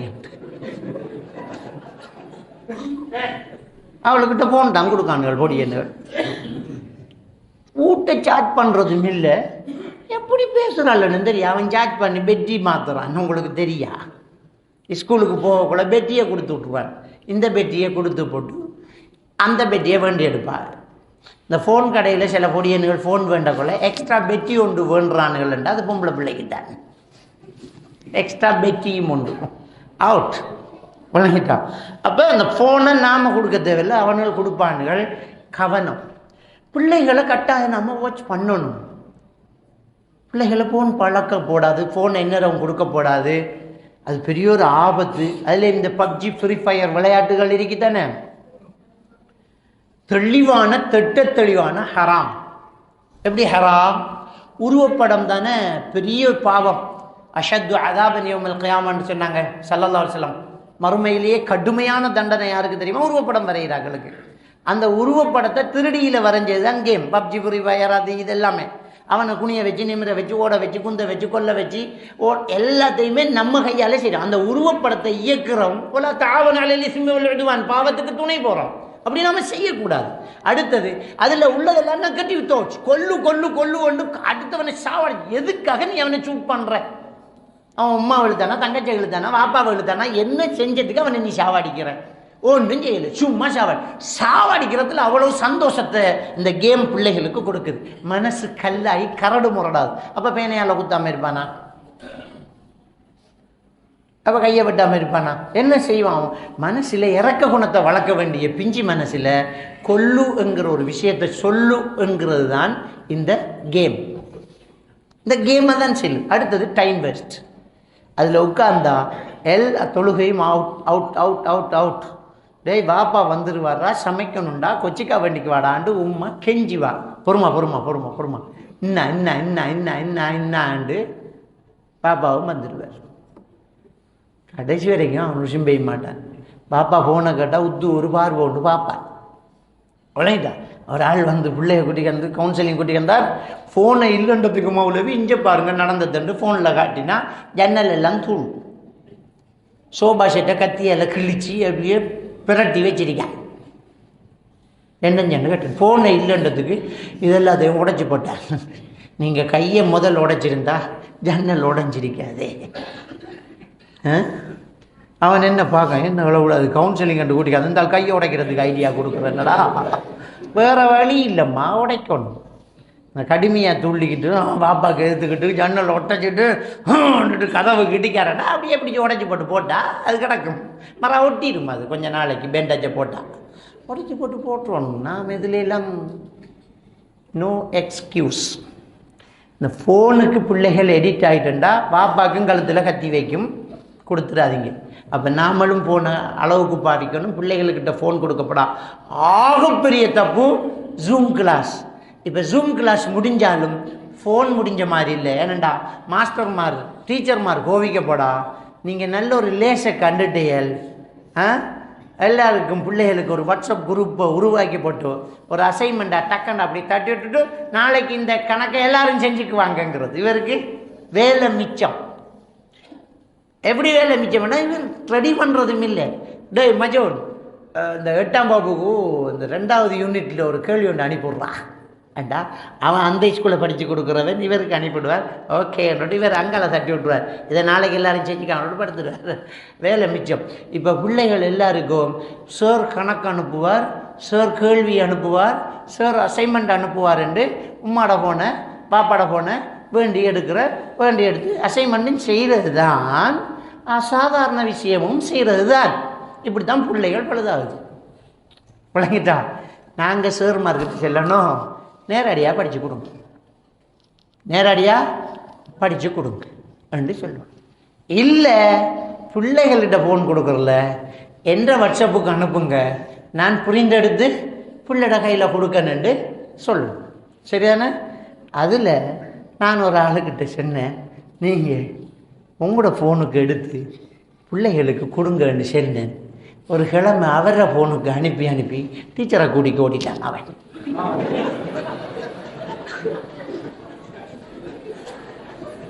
அதுவும் ஆவது கொஞ்சம் கவனம். எனவே ஃபோன் விஷயம் கொஞ்சம் டேஞ்சர், அதில் கொஞ்சம் கவனமாக இருக்கணும், இது முக்கியம். அடுத்தது போதை வஸ்து பாவனைகள், பிள்ளைகள்கிட்ட ரொம்ப கவனமாக இருக்கணும். ஸ்கூல் பிள்ளைகள் பாவிக்கானுகள், ஸ்கூலில் சாக்லேட்டில் போகுது, ஐஸ், குச்சி ஐஸ், ஐஸ்கிரீம், இதில் எல்லாம் போகுது. நிறைய கேஸ் நம்மகிட்ட வந்ததை சொல்கிறேன் நான், இதில் எல்லாம் போகுது. இந்த விற்பனையாளர்கள் பழக்கப்பட்டவர்களை அதிகப்படுத்தி விற்பனையை அதிகப்படுத்துகிறாங்க. அது அவங்களுடைய வியாபார தந்திரம். உண்ட கூட்டணும்டா பாவனையாளர்கள் கூடணும். பாவனையாளர்களை எப்படி கூட்டுறண்டா, ஃப்ரீயாக 3 தடவை கொடுத்தா 3க்கும் சேர்த்து 4வது தடவை காசு வந்துடுவார். இதுதான் அதில் பழக்கம். ஏன்டா இந்த போதை வஸ்து பாவனையால் மூளையில் டோப்பமைன் ஹோமோன் கூடும். டோப்பமைன் ஹோமோன் கூடினால் அது அதே நேரத்தில் திரும்ப கூட வேண்டிய ஒரு தேவையை மூளோட ஹைப்போதலம்ஸ் ஏற்படுத்தும். அந்த மூளோட ஹைப்போதலம்ஸ் அந்த தேவையை ஏற்படுத்துறது, உடலில் கடும் வலி வரும், தூக்கம் இல்லாமல் இருக்கும். அந்த வலியை நிறுத்தணுமெண்டா அதை பாவிச்சே ஆகணும். அதை பாவிச்சே ஆகணுமெண்டா களவெடுப்பான், இல்லாட்டி கழுத்தை வெட்டுவான், என்ன செஞ்சாலும் அதை பாவிச்சே ஆகுவான் அவன். அதனால் பாவனையாளர்கள் கூறுறாங்க. இந்த பாவனையாளர்கள் எப்படி விஸ்வரூபம் எடுக்கிறாங்கன்னு சொன்னால், ஒரு ஸ்டூடெண்ட்டுக்கிட்ட, ஒரு மாணவன்கிட்ட கேட்டேன், பாப்பா ஒவ்வொரு நாளும் 1000 2000 வந்து நீ பாவிக்கிறையே, காசு இல்லாட்டி நீ என்னடாம்பி செய்வேன்னு சொன்னதுக்கு, களவெடுப்பேன், பாப்பாட உம்மாட சாஜிர ஃபேஸுக்குள்ளே எடுப்பேன் என்று ஒவ்வொரு வாக்கு மூலமாக தந்து அப்ரூவல் ஆனான். கடைசி அதுவும் உனக்கு இல்லாட்டி என்ன செய்வா என்று கேட்டதுக்கு, அதுக்கு ஒரு முறை இருக்கின்றான். என்னடாம்பி என்று கேட்டதுக்கு 5 பேர் ஆள் பிடிச்சி கொடுத்தா 1 ஃப்ரீ என்றான். அந்த 5 பேர் தான் நம்முடைய பிள்ளைகள்.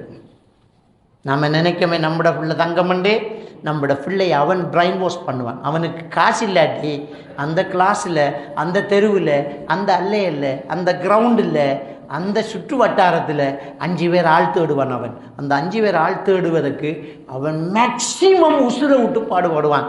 அந்த 5 பேரில் ஒரு ஆள் அவன் சொந்த தம்பியாக இருந்தாலும் யோசிக்க மாட்டான், சொந்த மருமகன் இருந்தாலும் யோசிக்க மாட்டான், மச்சினனை யோசிக்க மாட்டான். ஆள் பிடிச்சி கொடுத்து அதை பாவிச்சா தான் அவனுக்கு நிதானம் பெறும். அந்த 5 பேர் தான் நம்முடைய பிள்ளைகள். இதில் தான் பல்கி பெறுகிறது. பெருத்தா இவர் பாவிச்சு பழையினா நம்மளோட இனி களவு, ஊருக்குள்ளே நடக்கிற களவு, சிலிண்டர் களவு, நெல் களவு, மோட்டர் பைக்கில் களவு, மோட்டர் பைக்கில் பெட்ரோல் களவு, இப்படியெல்லாம் களவு போகிறதும், வீட்டுக்குள்ளே நகை களவு போகிறது, இப்படியான விஷயங்கள் அந்த தூள் பாவனையாளர்களால் போகுது. இந்த பாழா போன இந்த போதை வஸ்து பாவனையால் குடும்பங்கள் சின்ன பின்னமாகுது, குடும்பங்கள் சிதறுண்டு போகுது, மனைவியை கவனிக்காத கணவன் உருவாகுது, பெற்றோர்களை சித்திரவதை செய்யக்கூடிய பிள்ளைகள் உருவாகுறாங்க. இந்த ஜெனரேஷனில் என்ன நடக்கும் என்றால், அடுத்த ஒரு கட்டம் பெறும். இந்த போதை வஸ்துக்கு அடிக்ட் ஆனவங்களுக்கு இருக்கக்கூடிய முதல் பிரச்சனை, உடல் பிரச்சனை நிறைய இருக்குது, ஃபிசிக்கலி மென்டலி 2 வகையான பிரச்சனைகள் இருக்குது. ஒன்று ஆண்மை குறைவு ஏற்பாடும். ஆண்மை குறைவு இல்லை, ஆண்மை மொத்தமாக இல்லாமல் போகும். ஆண்மை இல்லாமல் போகும். ஆண்மை இல்லாத சமுதாயம் இன்னும் கொஞ்ச நாளையில் அதிகமாக போகுது. ஏனென்றா போதை வஸ்து பாவிக்கிறார்கள் இப்போ இருக்கிறாங்க என்றால், இன்னும் ஒரு 10 வருஷத்தால் ஆண்மையற்ற சமுதாயம் அதிகமாகும். ஆண்மையற்ற சமுதாயம் அதிகமானால் வேசிகள் அதிகமாகுவாங்க. உங்களுக்கு விளங்கும்னு நினைக்கிறேன். அப்போ அந்த 2 தவறும் ஒரு சமுதாயத்தில் இருந்தால் அதால் தான் கேவலப்படுத்துவான். இவ்வளோ பெரிய ஒரு ஆபத்து, ஒரு பெரிய ஒரு விளைவு நடக்குது தெரியுமா? இதான் பயமாக இருக்கிறது. என்ன நடக்குது? பொருளாதாரம் இல்லாமல் போகுது, காசு பணம் இல்லாமல் போகுது, அறிவின் உற்பத்தி அற்று போகுது. நமக்கு படித்து திறமையாகி ஆளக்கூடிய திறமையுள்ள சமுதாயம் நம்முடைய இஸ்லாமிய சமுதாயங்கள் அதிகமாக இருக்கிறாங்க. எல்லாத்துலேயும் இருந்தாலும் நம்முடைய இஸ்லாமியர்கள் நல்ல திறமை உள்ளவர்களாக இருந்தாங்க. அப்போவில் இருந்த போதை வஸ்து பாவிக்காதவன் இவன், பெரும் தவறுகள் செய்யாதவன் இவன், எல்லா இடத்துலையும் நம்முடைய முஸ்லீம் ஒருத்தன் இருப்பான், நிர்வகிச்சுட்டு இருப்பான். அவ்வளோ டேலண்ட், அவ்வளோ திறமை, அவ்வளோ பவர்ஃபுல் மூளை, அது இல்லாமல் போகுது. அப்போ எதிர்காலத்தை நினைச்ச பயமாக இருக்குது. அப்போ வெறும் சாக்கடைகளாக, சப்பி துப்புப்பட்ட வைக்கலாக, வெள்ளத்தில் அடிபட்டு போகிற நுரைகளாக நாம் இருக்க போகிறோம். பேரளவில் வெறுமில் முஸ்லீமாக இருந்துக்கிட்டு நாசமாக போக போகுது. எனவே இது பெரிய ஒரு ஆபத்து. இந்த போதை வஸ்து பாவனை அதை தடுத்து இல்லாமல் ஆக்கணும் என்றால் நம்முடைய ஒவ்வொருத்தருடைய வீடும் கவனம் செலுத்த வேண்டும். ஒவ்வொருத்தரும் பிள்ளையை கவனிக்கணும். இன்றைக்கி நாம் வேலைக்கு போனால் கடையில் ஊட்ட வந்தால் ஃபோனில் பிள்ளை தானாக வளருது. கோழி இறைச்சி கோழி வளர்க்குற மாதிரி பிள்ளை வளர்த்துக்கிட்டு இருக்கும். பிள்ளைய நாம் வளர்க்கணும். பிள்ளைய இந்த ஊர் வளர்க்கப்படா, பிள்ளையை நாம் வளர்க்கணும். பிள்ளைகளோட நாம் இருக்கணும், பிள்ளைகளோட கதைக்கணும், பிள்ளைகளோட விளையாடணும். பொண்டாட்டி புருஷன் இருந்து பேசணும். புருஷன் பொண்டாட்டிக்குள்ளேயே பேச்சு இல்லை. 2 பேரும் ஒரு சேரில் உட்காந்துக்கிட்டு அவள் ஒரு ஃபோனில் அவள் ஒரு ஃபோனில் எப்படி வாழ்கிற? தயவு செஞ்சு இந்த ஃபோனை தூக்கி வச்சு இது போன்ற உள்ளத்தை உருக்கும் காணொலிகளை உடனுக்குடன் பெற்றுக்கொள்ள மறக்காமல் சேனலை சப்ஸ்கிரைப் செய்து பிறருக்கும் காணொலிகளை பரிந்துரை செய்யுங்கள்.